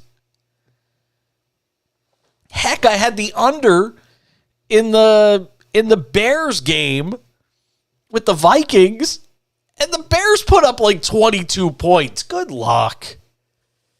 You just, again, it's impossible. If somebody tells you that they've got the secret sauce to being able to pick games, nobody does right now. Nobody does. I mean, who had 51 being scored yesterday between the Vikings and Bears? There wasn't anything that's taken place throughout the course of this season that would give you 51 total points between the Vikings and the Bears.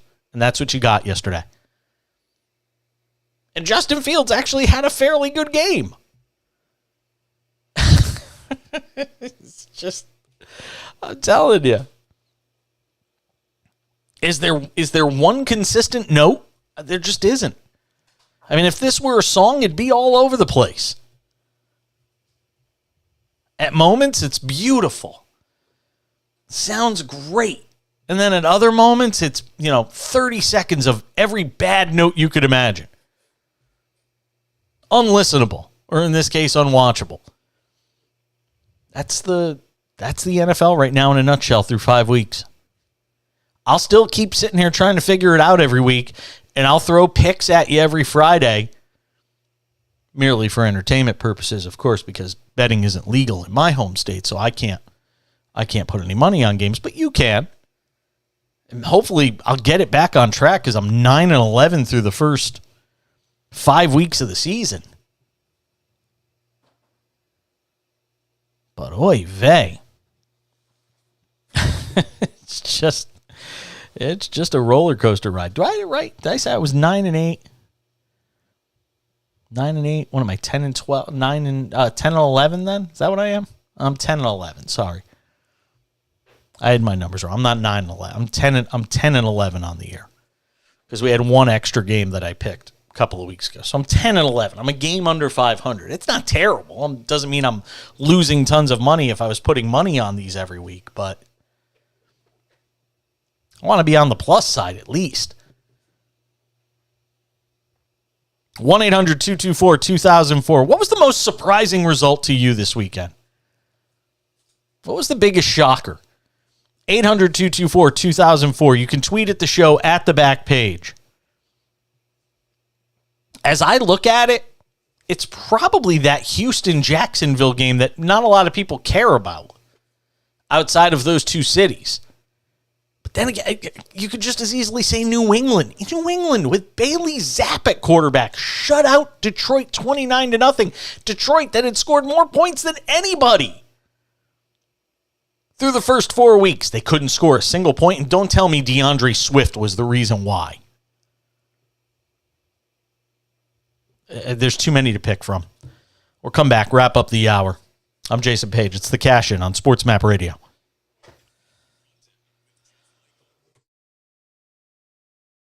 Hold on. I can't hear you. What'd you say? No.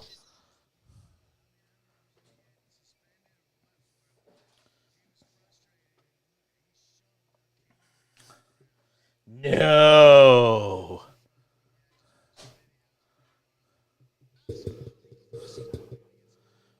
Oh, boy. Hold on. I got to find it.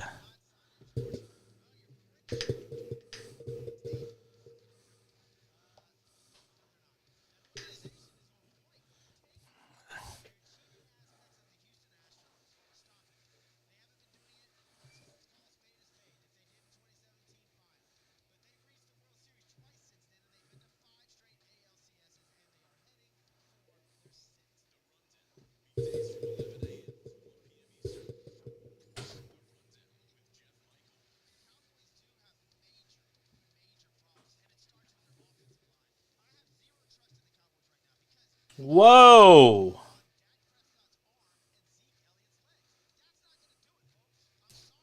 Wow.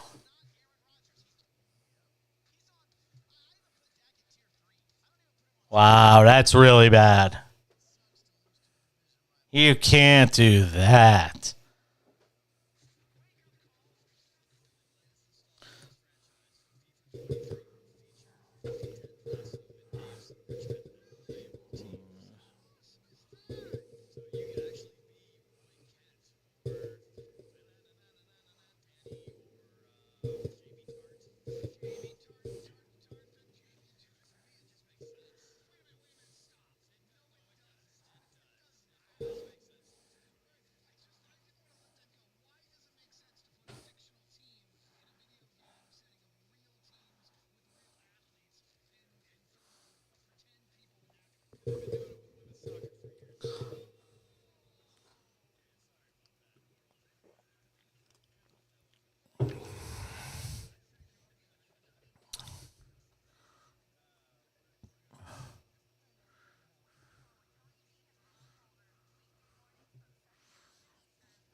Well, credit to John Belmer for making me aware of it because I'm hosting a show and I don't obviously get to see everything that's going on at the end of the game.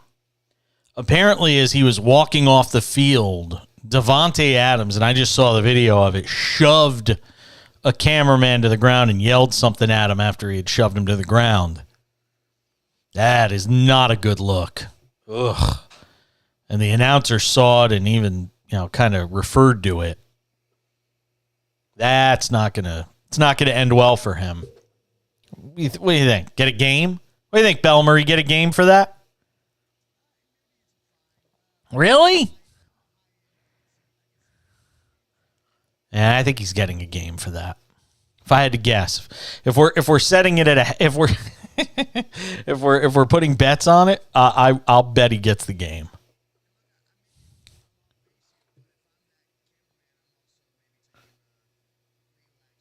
No, now see, that's too far.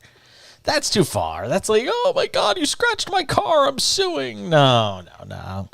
See, I think we're too litigious as a society. I know people think, I'm some crazy snowflake, but in reality, I'm actually not. See, I think we're way too litigious. We sue for everything. And I'm not suing in that spot. No. I mean, for what? You got shoved to the ground. I think he should get suspended for a game, issue a public apology, and we move on. Now all the cameramen are going to come after me. You're anti-cameraman! Plenty of post-game to come in the final hour of the cash-in. Your calls, too, 800-224-2004, 800-224-2004. Good to have you with us on a Monday edition of the cash-in from Sports Map Radio. Yeah, I got, what's his name at the podium? Like I said, it's a hard job. It's hard for me to be out there, be criticizing it after the fact. Mahomes. Glad we won the football game, and it's not as big a deal as it could be. You all were down 17, and granted you were at home, but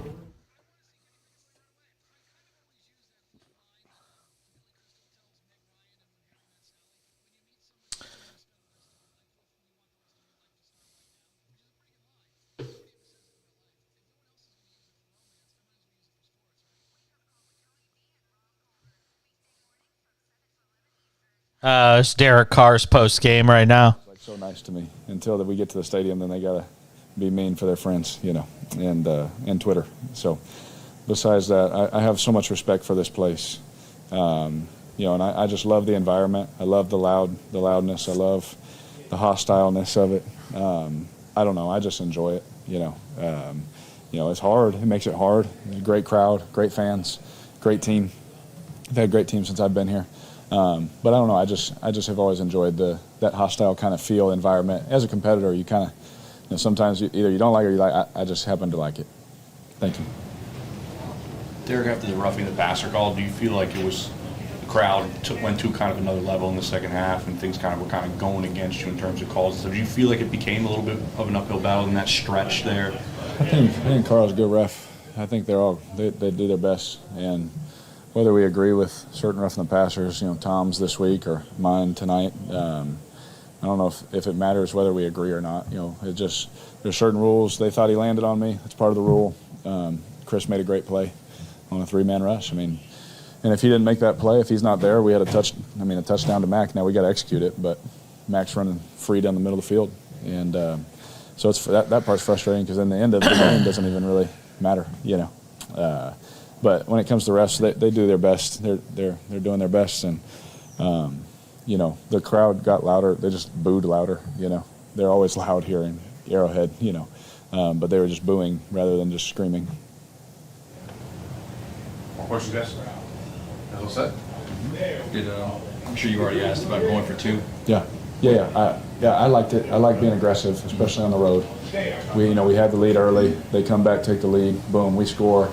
Big play to Tay, and that feeling of that chess match going back and so you're like, yeah, let's go. And before that drive, I went to Josh and I was like, he's like, we're thinking, hey, we're gonna score and we'll have a decision make. I said, let's go for 2. Like I'm all on board. And I knew what he was saying. Decision making. That's what he was talking about. And so I said it before we even took the field on that drive. So when we scored, I was excited, but I was already telling people, hey, 2. And then I looked at Josh and he said it in my headset. So. Yeah, I think we love being aggressive, especially as players. For him to put the ball in your hands and try and run it in. And again, from my view, I thought Josh. See, here's somebody that 1 out of every 15 are this. Before he talks about dresses, he should take the pads off and play some women's rugby. See how that turns out for him. It's true.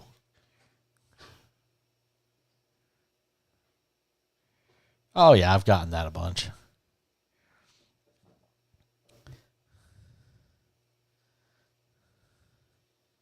I've got like 100. I've got 148 likes, so it's not like they're all bad. Most people that are going to respond negatively are going to be the people who actually say something. Most people who agree are not going to write that they agree. It's like sports radio. Most people that disagree are the ones that call in. People that agree with you generally aren't calling in. Oh, they're out of their bloody minds. Yeah.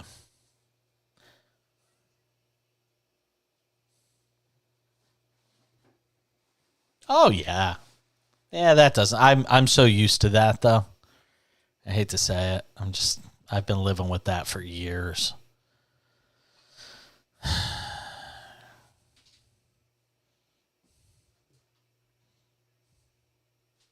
Finally got to the end.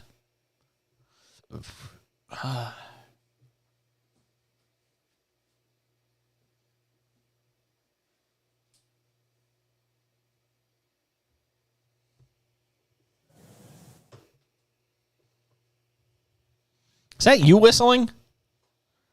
Jesus Christ, don't scare me like that, dude. You got me checking every different pot to see what's making noises. Like, what the hell? You can't even see. Like, I have my DMs open on Twitter. This stuff, oh, yeah. Yeah.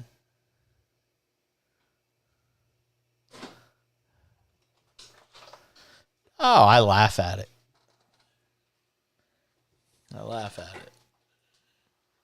Yeah. Yeah.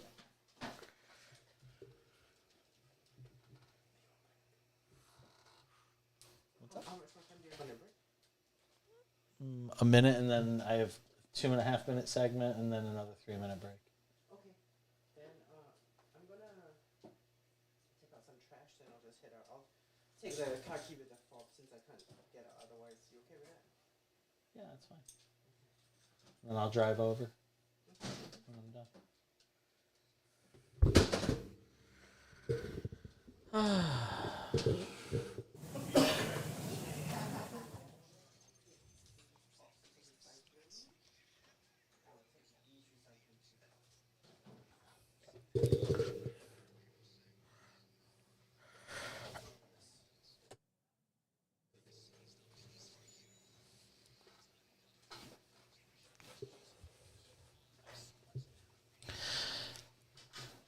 Final hour of a Monday/Tuesday edition of the Cash In.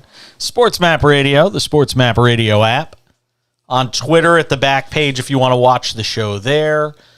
On the Decibel 88 YouTube page, you can watch the show there. Decibel 88 Facebook page, you can watch the show there.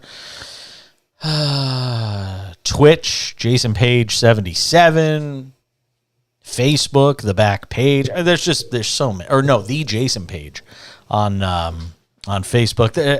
I've really got to narrow it down. I just want to put it everywhere, give people every opportunity to catch the show if they want to. We're keeping an eye on the podium. We'll see what Josh McDaniels has to say after a tough loss. I mean, look, they've lost. I was going through this before, but I'll do it one more time. I mean, they're losing. I think they've lost 4 games by like a combined 10 points. Like it's, even maybe a little more than that. But all 4 losses were by less than 6 points or less, I believe. That's tough to stomach if you're a head coach. So we're keeping an eye on the podium when Josh McDaniels gets up there. We'll see what he has to say. Because look, this is, here's the other thing. It's hard to run from your coaching record. It's hard to run from your coaching record. It's hard to run from your coaching record when you were what you were in Denver and now you're 1-4 to start. That's tough. That's tough to run from if you're a guy getting a second head coaching opportunity. Not many people are Dick Duran and get, 2 and 3 coaching opportunities and stink at all of them. I mean, it's not easy. And that's sort of what you're faced with right now if you're Josh McDaniels. And he's still young. He's got a lot of coaching left in his life. Just might be as a coordinator if this continues. It's not going very well for him as a head coach. Stick around. Post-game reaction coming in this hour. Your calls too. 800-224-2004. I'm Jason Page, and this is the Cash In on Sports Map Radio.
congratulate the Chiefs. Obviously, they made a few more plays than we did. 1-800-224-2004. 800-224-2004. Let's take a listen to what Josh McDaniels is saying post-game after a Raiders 30-29 loss to the Kansas City Chiefs. I mean, they fought back. We knew they would. We thought they would, and we figured it would be a 4-quarter game. And, and they were able to make, like I said, one more play than we did. So give them credit. We'll learn a lot from this. A really good football team. I think we, competed hard tonight. Obviously, not as clean as we'd like with the penalty situation and some of the mistakes that we made, but hopefully we'll learn from this and be better. Can you take us through the rationale of going for 2 with so much time left on the clock? Yeah, just felt like in that situation, we hadn't really. They had kind of had a lot of momentum offensively, obviously in the second half, and we had a play that we felt really good about. We thought we would get a look that gave us a shot at it for sure. We had a chance. We had a fair fight at it. They played it a little bit better than we did, and gave ourselves an opportunity to take the lead there, and then maybe put a little extra pressure on them when they had the ball. Nothing more, nothing less. Just trying to be aggressive, trying to win the game. And I know it was 4.5 or whatever the time was, but our team felt good about it, and just felt like that was the right call at the right time. You had the ball last. How would you classify and look back on that final drive, having the ball and failing to score? Yeah, I thought we were doing the right thing. We started with a little over 2 to go. Ran it a couple times, got a first down, got it out of the shadow of our own end zone. They were being very aggressive with the pass rush there, and then moved it out there somewhere near midfield or whatever, and thought we had a shot at the play, to Devontae on the sideline. I thought that might have, been able to put us into field goal range or close to field goal range. And, again, just doesn't look like he didn't get the second one down before he actually secured the ball.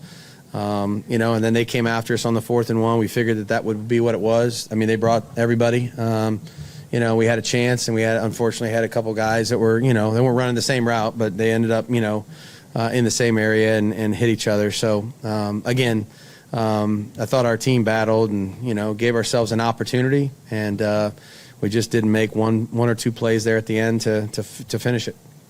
You were talking about kind of being aggressive on that goal line situation. Was the same mindset kind of put into that 4th and 1 for the touchdown as well? Yeah, you're talking about in the first quarter? Yeah, I mean, they're very aggressive in those situations. Just the nature of their defense, Coach Spagnuolo, their philosophy there. When you choose to go for it in those scenarios, and they really do everything they can in their power to stop you. And you notice there wasn't anybody back there, other than Devontae in the corner. So they brought everybody, and we had a call that we felt like we were able to execute, in that situation. And, and Derek made a great throw, and Tay made a great, catch after running a good route. So had to block a lot of people up front, to get that done. But again, same mentality. They're aggressive. We were trying to be aggressive too, and thought we had an opportunity to make a play. I know you don't want to get fined, but how would you characterize the consistency of the penalty flags that were thrown tonight? Yeah, I mean, whatever they call. You know what I mean? That's they know better than I do. That's their job.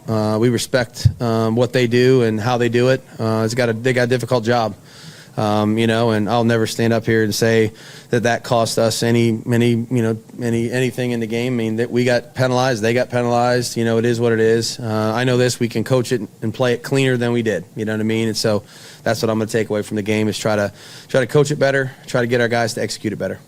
You talked about having a consistent message all through here as you head into the bye week. Does the message change at all at 1 and 4, or does it stay consistent? No. This is a marathon. I mean, if it was a sprint, we lost the sprint. But unfortunately, that's not what it is. Fortunate for us, it's a marathon, and so we understand what these games mean, and they each matter. They're each significant at the end of your season. We know that they add up, but. I think the thing we have to focus on is take the positives and then also try to learn from the things that we're not quite doing well enough. That's our job. That's what we're going to continue to do. That's what we've done after we won. That's what we've done after we lost, and we're going to continue to do that. And there's progress, that we've made. And like I said, that's a good football team out there, and we're right there at the end. We have to learn how to be able to finish some of those games. That's what we have to do, and that's my job. Progress is judged in wins and losses, though. And that's Josh McDaniels, the head coach of the Las Vegas Raiders, after a 1-4 start following a 30-29 loss at the hands of the Kansas City Chiefs. I was doing the math on it before. Let me just do it one more time here. 5, 6, 2, that's 13, 14. 4 losses by 14 points total. That's tough to stomach. That is really tough to stomach. And that's, I mean, I hate to say it, in a lot of those instances, you're talking about execution. When you're talking about that many losses by that few a number of points, that's execution. There's just no getting around it. And it's a team right now that simply is not executing in the key moments of these football games. And some of that's coaching, and some of that's going to be blamed on players. As I say a million times, you can't fire players, you can only fire coaches. And, I mean, remember, Mark Davis is the owner of this team. Is there, would it be crazy to think of him firing Josh McDaniels after a 5-12 season? And look, I mean, go through the schedule here. They've played the Chargers, Cardinals, Titans, Broncos, and Chiefs. They'll get the Texans next week. You'd like to think that's a win. But the reality is the Texans actually have a better record than the Raiders right now. But still, you'll give that to the Raiders. Then you're at the Saints, at the Jaguars, home for the Colts, at the Broncos. So through their first 5, they're 1-4. And in their next 5, they play the Texans, Saints, Jaguars, Colts, and Broncos. They've got to win at least 3 of those games. They have to. And I just don't know. Is this team capable of closing? If these games are close later, are they going to be able to close them out? I mean, ideally, they'd go 4-1 in this stretch, but I don't see 4 wins. I mean, the Saints surprised me this weekend. Not that I had them as one of Paige's picks, but New Orleans beating Seattle 39-32. Taysom Hill running for 3, throwing for 1. And the Saints putting up a ton of offense in that game. The defense, my God, the defense for the Seattle Seahawks is just brutal. No more Legion of Boom anymore. It's Legion of, oh my God. It's the Legion of OMG. That's what the Seahawks are. And it's a shame because Geno Smith is playing some of the best football in this league right now. Playing some of the best football of his life. Playing MVP caliber football. Go and look at who the top quarterbacks in the league are. They're not Brady and Rodgers. They're guys like Geno Smith. 16 of 25, 268, 3 touchdowns for Geno Smith this weekend. And here's what's funniest. Let me get this in. Think about this for a second. Seahawk fans who are like, ha ha, see, we got the better of that Russell Wilson deal. How'd that work out? Oh, yeah, look at him. He's 2-3 with the Oh, wait a second. What's our record? Oh, you mean Seattle and Denver have the same exact record?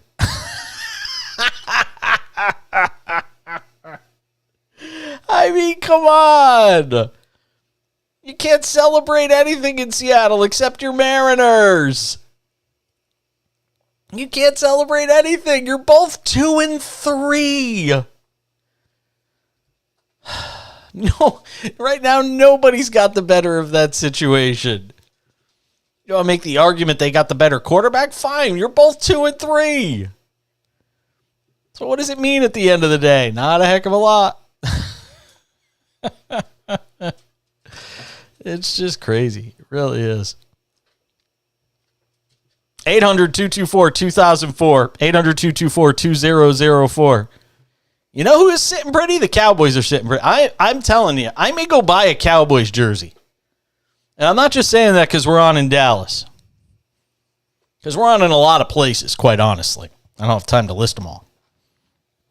But I may have to go get a Dallas jersey. Or maybe somebody should send me a Dallas jersey. That way I don't have to go buy one. I tell you what. If somebody sends me a Cowboys jersey, I will wear it on the show. Every Friday. For the rest of the season. But here's the question. Are there Cooper Rush jerseys available? That's the question. Because I want a Cooper Rush jersey. If I got to get a Dak jersey, I'll take it, but I'd rather it be a Cooper Rush jersey. Or a Micah Parsons jersey, since he's arguably the biggest impact on the field. Listen to me. 800-224-2004 on Twitter. Hit me up at the back page. And by the way, if you're not following me on Twitter, I haven't mentioned this tonight, but it's important to follow me on Twitter because if you do follow me on Twitter, you're automatically entered to win in our Wednesday giveaways that we do. Been giving away a lot of baseball cards so far this season. Baseball cards, football cards. I think I got one more box of football cards to give away this Wednesday. I have to look. But we give stuff away. The only way you can get it is if you're following me on Twitter at the back page and just send me a note and say hello, as opposed to some of the stuff that's in my Twitter timeline tonight, which is not hello. We're back with more on the Cash In, Sports Map Radio.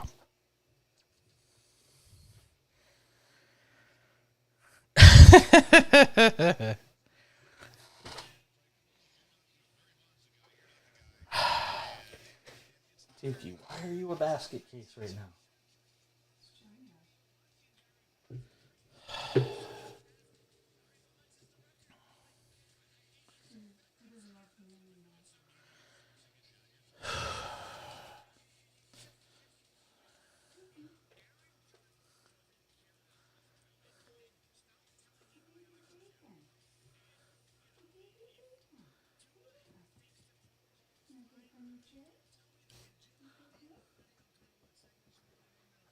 Oh boy.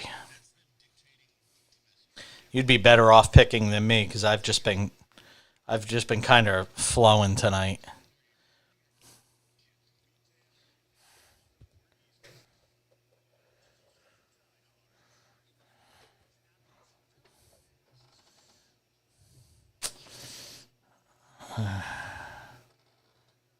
Yeah, but still apologizing is...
Boy, you won't hear me agree with Tony Dungy, well, pretty much ever in life. If you're not sure why, just go look him up. I mean, I'm not going to go into it. Because I don't need to. That's low-hanging fruit, so to speak. Tony Dungy tweeting tonight, "This is not football anymore. I know we have to protect the QB, but Chris Jones was recovering a fumble. We have gotten ridiculous with this." Talking about the play that went against the Chiefs late in the first half. I mean, again, we saw two really bad roughing the passer calls this weekend. And yeah, you know what the funny thing is? I wonder if this is the playoffs, because you know the games are called differently depending on the time of the year. You know, playoff basketball isn't called the same as regular season basketball. All these different things. Yeah, I wonder if either of those calls are made during the postseason. It's a rhetorical question. I don't even know if it really has an answer, or it's meant to have an answer, but I don't think either of those calls are being made in the postseason. The one we saw tonight and the one we saw on Sunday against Tom Brady. By the way, I don't have it in front of me, but Tom Brady actually expanded upon his comments, because a lot of people kind of got on him yesterday after during the post game when he was asked about the roughing the passer call. Which, by the way, talk about. I mean, I'm not a Brady guy. I'm not an apologist for Tom Brady, but it's putting him in a possible spot. You want him to say, "Hey, the official got it wrong. It shouldn't have been roughing the passer." He's got to see those officials every week for the rest of the year. He's not going to do that. He could have just steered clear of it instead of saying, "I don't throw the flags," but whatever. That's what he said. Well, today, on the newest episode of the Let's Go podcast, Brady was once again asked about the controversial call and, Grady Jarrett tackling him. And he said the following: "It was a long hug, a long unwelcomed hug from Grady," Brady told Jim Gray. "He was in the backfield all day. As I said after the game, I don't throw flags. What I do throw is tablets, and I didn't have one accessible at the time," Brady joked before praising Jarrett's performance. "He had a hell of a game. I'll leave it at that." And by the way, I pointed this out yesterday on Twitter, and I'll say it again. Tom Brady should have been the one flagged, because as he was on his back and Jarrett was getting off of him, he kicked him, or at least attempted to kick him. That should have been the penalty. Not Grady Jarrett throwing him down for a sack, and not viciously throwing him down, just tackling him. It's tackle football. But that's a tough one for Atlanta to swallow.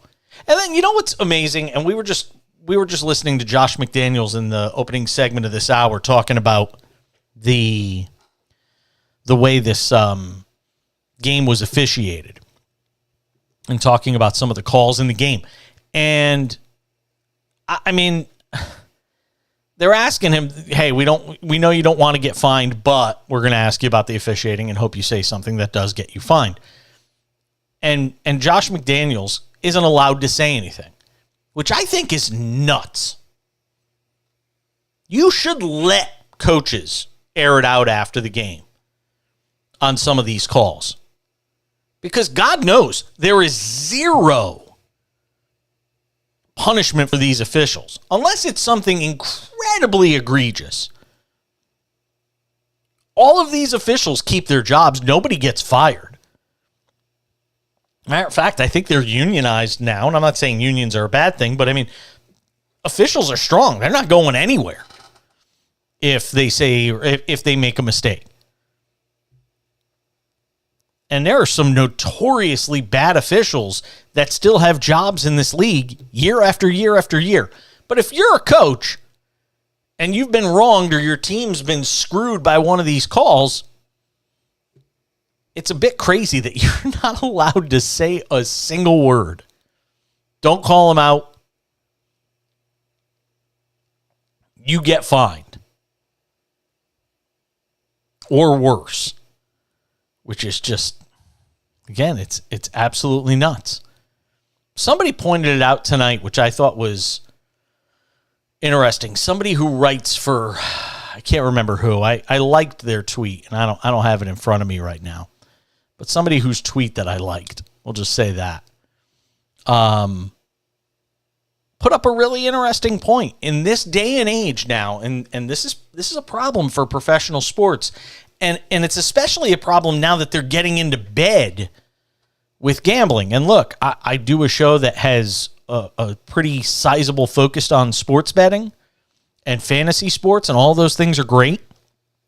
But the reality is, it is problematic for this league when you have questionable calls, and they're made at a pretty, made at a pretty decent clip, at least the notable ones, and you've got money being wagered on these games. And, officials that are basically part-time throughout much of the year who don't make a ton of money, there are going to be people out there, and I'm not tinfoil around my head guy.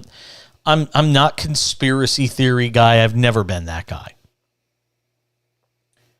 But it is problematic to have a league that's in bed with gambling, sports betting, as the NFL is, as baseball is, as basketball is, as hockey is. And then the optics of that juxtaposed with bad calls, and how some people may look at them and say they're such egregiously bad calls that there has to be something amiss. Something underfoot. Something's got to be wrong. There's going to be a lot of people that point at that. And it becomes increasingly difficult to combat the narrative that with gambling is going to come officials being paid off, players being paid off, match fixing, throwing games.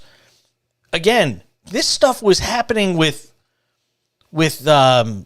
Donaghy back in the day before there was ever legalized sports betting in the United States. You think it's not going to happen now? You think that it's 100% locked down, that nobody's going to fix a game?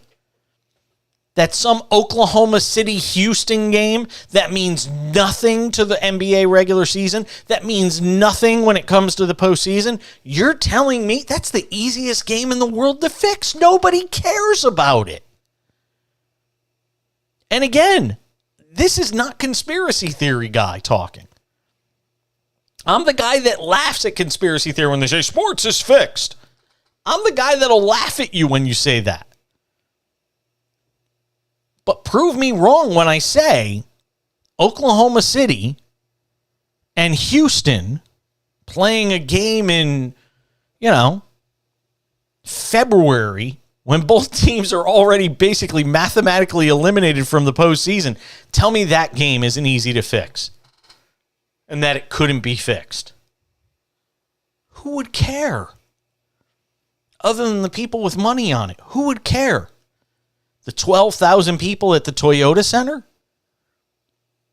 The 9,000 people at Chesapeake Bank or whatever arena in Oklahoma City? Who's going to care?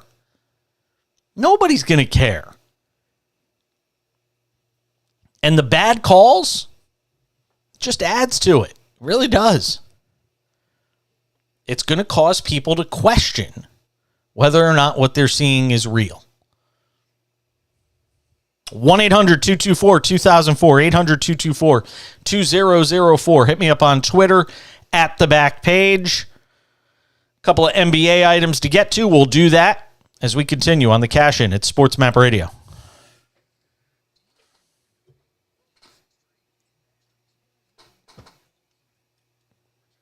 I'm not. We're up against Monday Night Football.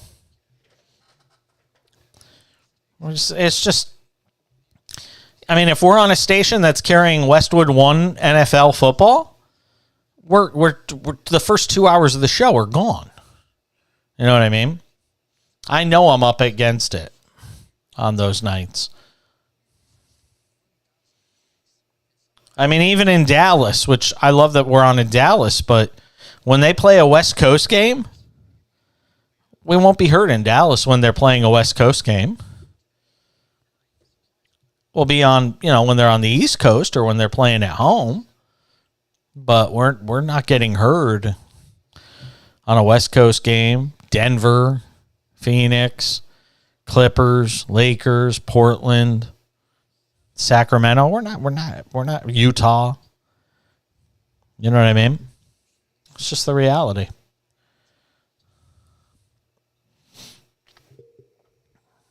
That's why you try to grow audiences elsewhere, which is why I do video and all that stuff.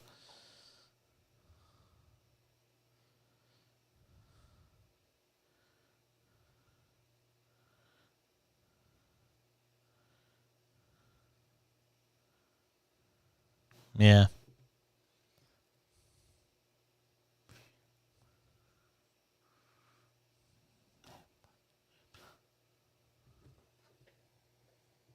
What do you mean?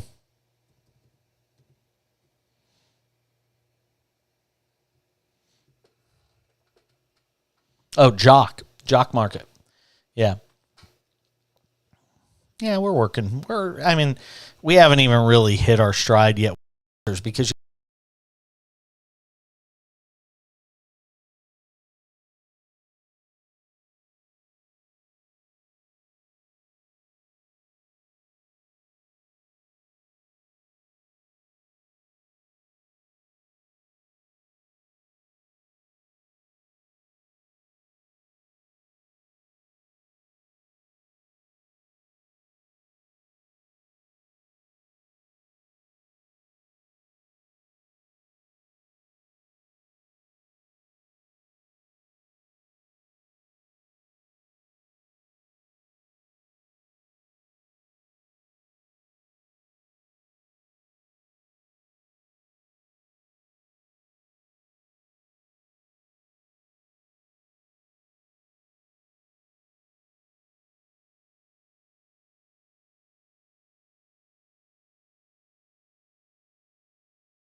to me right now, there's literally just one team in the league by itself, and that's Buffalo. I know people will think that's nuts because Philadelphia is undefeated. But like I said to you before, tell me honestly right now, if those two teams were paired up next week, week 6 of the NFL, Buffalo and Philadelphia, who are you picking? Honestly. If those two teams, and I'll even phrase it better, who's Vegas picking? Who's Vegas making the favorite? And I'd say it's probably Buffalo by 4. On a neutral field, Buffalo by 4. And I think they'd win by 7-10. I think Buffalo is that good right now. Keep in mind, their only loss was in a scorching hot field in Miami, a game that literally went down to the last second, where they ran out of time late in the game. It could have gone either way. It's basically a coin flip game. And that's what you're essentially talking about for their one loss. Philadelphia has had a couple of close wins. One that yesterday could have very easily been a loss if the Cardinals make a late field goal that they don't push to the right. So, you can have your own opinions, and that's fine. It's just an opinion. There isn't anything, it's observable fact to me right now. Buffalo's the best team in the NFL. If you were starting the postseason today, And I'm saying right now, this could all change. I mean, like I said, 3 weeks ago, we were talking about Miami as a contender and to come out of the AFC. And now we're, essentially wondering if they even make the postseason with what they're dealing with. And they still don't know who they're starting for next week as of right now. Although I have a feeling Teddy Bridgewater is going to be out of concussion protocol by the time we get to the weekend. You know what I haven't even talked about tonight? I wanted to get to some NBA stuff. You know what I'm going to do? I'm going to hold the NBA till tomorrow. I'll hold the NBA till tomorrow because there's a lot of stuff going on with this Draymond Green story, and I want to give it its due. So I'll get into that tomorrow on the show. The divisional series gets started tomorrow. Anybody who knows me know I'm a geek for baseball. I went 1-1 on my picks for the wild card round. I only had 2 series where I made predictions because the other 2 I just didn't feel comfortable in. But boy, Cleveland, I tell you, you got to be able to score runs in the postseason. And look at the Mets, the 2 losses they had against the Padres in their best of 3. They scored 2 runs. Roster composition matters. Spending $297 million on payroll is great. But where are you spending your money? I mean, Tampa Bay had trouble scoring runs all year, so their loss couldn't have been that surprising. The only surprise to me out of the weekend and out of these wild card series, the only thing that really surprised me was St. Louis. Because Philadelphia was not playing great baseball coming into the postseason. They scuffled to get into the playoffs. And St. Louis just kind of coasted throughout much of the second half. And let alone the fact that we can get into the whole, the end of the careers of Yadier Molina and Albert Pujols ending that way. And who knows if Adam Wainwright decides to come back and play another year or not. But frankly, Pujols should come back and play another year as good as he was in the second half of this season. He's probably not going to, but he should. But Philadelphia advancing, that surprises me.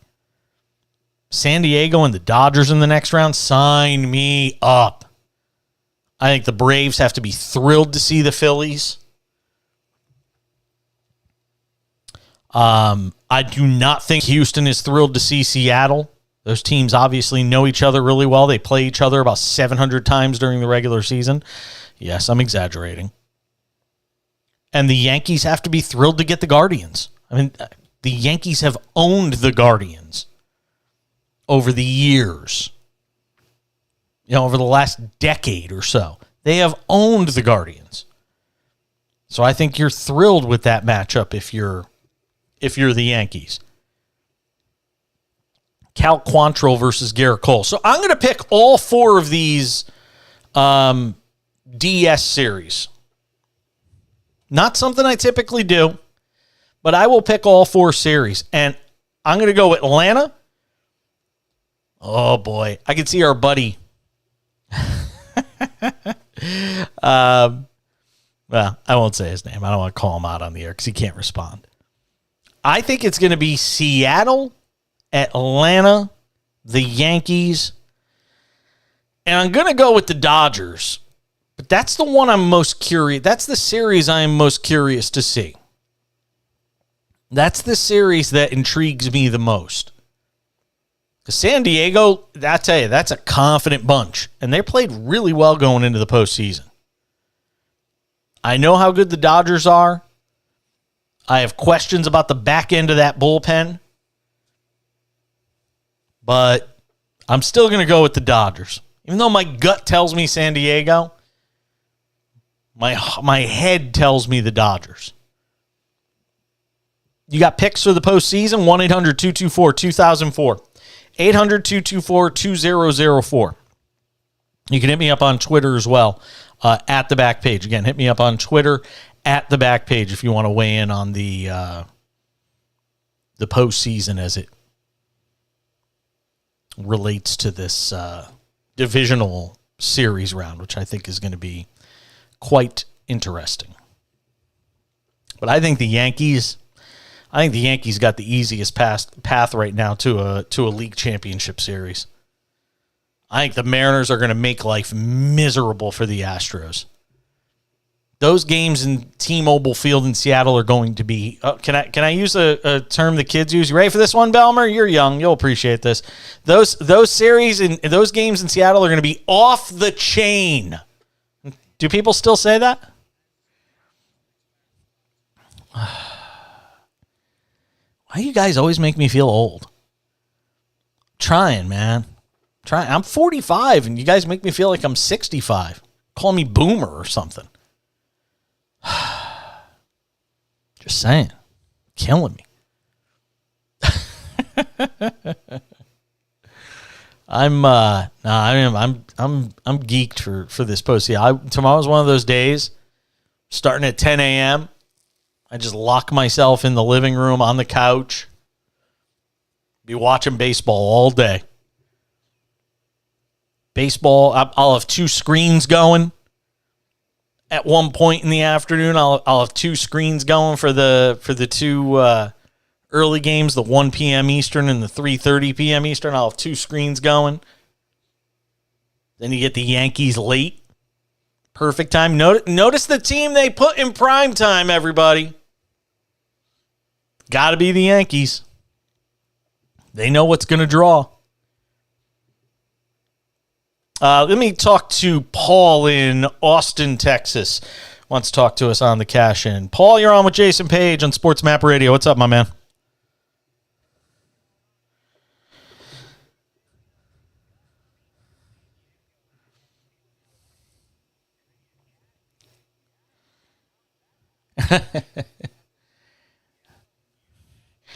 I got to be honest. Look, I'm not going to lie. If I was betting, if somebody gave me their money and said, invest it in a series, right? I'd probably put it on Houston. I'm probably rooting for Seattle harder than anything because that franchise has gone, 21, 22 years without being in the postseason. And as a Yankee fan, and I don't root for many teams, the Yankees are probably the only team I'm still a fan of that I actually get into whether they win or lose or not. It's impossible for me to root for Houston. They're just so damn unlikable that it's hard for me to root for the Astros. So I want to see Seattle win that series. But if you put the proverbial gun to my head, which I always get yelled at when I use that analogy, but if you tell me I have to pick a winner and it's your hard-earned money, I'm probably putting it on Houston.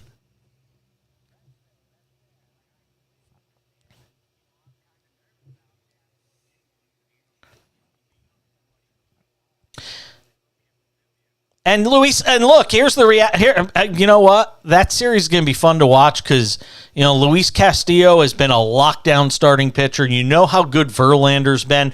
For all the things, I appreciate the call, Paul. For all the things that we've talked about during this regular season, Albert Pujols, the 700 home runs, Aaron Judge, the 62 home run season, and what he's accomplished. Not nearly enough time has been spent talking about Justin Verlander, Shohei Ohtani, and rightly so. These guys have all done great things. But what Justin Verlander has done in his age 39 season, coming off basically 2 years off because of Tommy John surgery, what he has done in the regular season this year is just it's bonkers. It's absolutely bonkers what he's accomplished. I mean, wow.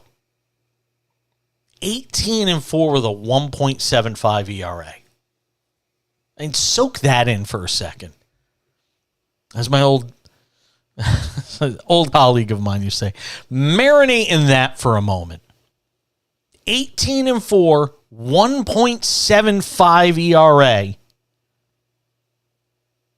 A whip of .83 for a starting pitcher. 185 strikeouts and 175 innings. He walked 29 guys. I mean, come on. He walked 29 guys in 175 innings. I mean, are they just automatic? But here's the thing. And this is where it's always interesting in these series. He starts game 1 tomorrow. If Seattle gets him in game 1, and if Seattle finds a way to win game 1, even if they don't get to him, let's say Logan Gilbert throws the game of his life for the Mariners tomorrow, right? If Houston drops game 1 with Verlander on the mound, the whole tenor of that series changes. Whereas if they win, they're expected to win. If Seattle loses game 1 in Houston to Justin Verlander, people are going to go, okay, that was supposed to happen. But you want to talk about upsetting the order of things? If Verlander and the Astros lose tomorrow, look out. Remember, Seattle went to Toronto and just won 2 games in a tough place to play. You know, say what you want about Rodgers Center. It's not your prototypical. That place gets loud. Those fans are crazy when it's the Blue Jays in the playoffs. Every pitch. Houston loses at home in game 1 tomorrow. Look out. They shouldn't. I'd be surprised if they did. But look at the way Seattle played. They beat 2 really good starting pitchers in Manoah and Gausman. Would it surprise you if they figured out a way to beat Justin Verlander? What's it Dave Sims, the play-by-play voice of the Astros, of the Mariners, always says? Hey now! Hey now! Hey now! Hey now! We're back to wrap up this edition of The Cash-In on the Sports Map Radio Network.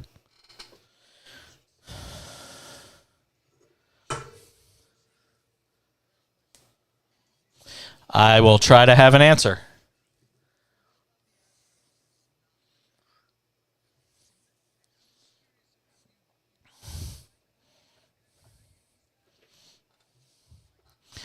As a Yankee fan, they're unlikable with the way they kind of leaned into the whole sign stealing thing and all that stuff. Yeah. It's all based on that, really. Everything from there is just disdain for that organization. At the same time, the Yankees went and got, Garrett Cole from that team. You know what I mean? Yeah. I love Marwin Gonzalez, too. Yeah, he's a glue guy, too. I love Marwin Gonzalez as a Yankee. He can play every position. The Yankees have the younger version of him in Oswaldo Cabrera, who's going to be one of those guys that can literally play every position on the field.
getting set to put the wraps on this baby.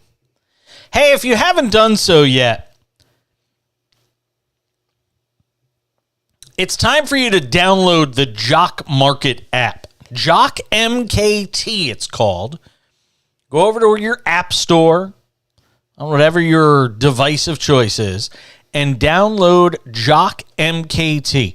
It's basically like the stock market, only you are buying the stock of certain players for a given game or a given slate of games. It's very similar to fantasy sports. But instead, you can buy and sell guys during the game if you want. You can short them if you want. It's very similar to the stock market. It basically is the stock market. But it's instead of, having to sit there through an entire game and watch a player struggle, you could sell them, get some money back for them. Or you can buy a player when they're performing really well. It's really cool. Check it out. It's Jock MKT. It's the Jock Market. And right now, you can claim your 100% deposit bonus by simply downloading the app or going to jockmkt.com and using the promo code CASHIN. CASHIN. That's the promo code you want to use. You'll get a 100% deposit match account credit. I did it this weekend. It is very cool. I had Patrick Mahomes. Actually, I take that back. I had quarterback last night, Lamar Jackson. I had Lamar Jackson, and for a while it looked like I was going to make some good money on it. And then he kind of faltered in the second half, threw an interception. Made a little bit of money. But go right now, download the Jock MKT app, use the promo code CASHIN, get your 100% deposit bonus. Use that promo code CASHIN and you'll get it. It's going to do it for us. Excellent job tonight by John Belmer. We're back with you tomorrow night, 10 p.m. Eastern, 7 p.m. Pacific. It's the Cash-In from Sports Map Radio. Bye!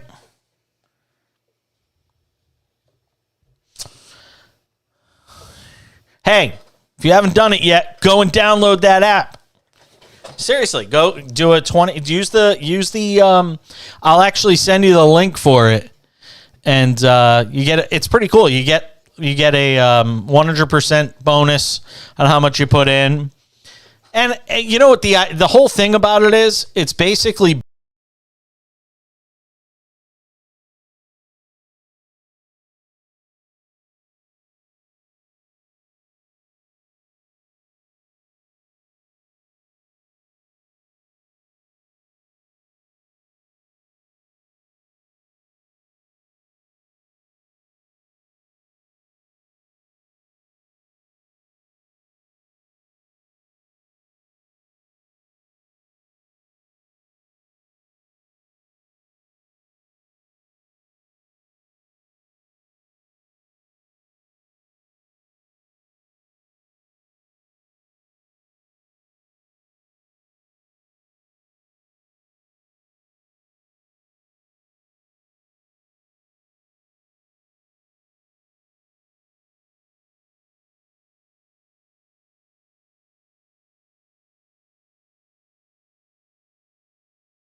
To those of you watching on the stream, that's going to do it for us. Baseball postseason tomorrow. Enjoy it. My dog is crying, so that means I have to take him somewhere and let him go cry it out. I'll see you guys tomorrow. Thanks for tuning in. Bye.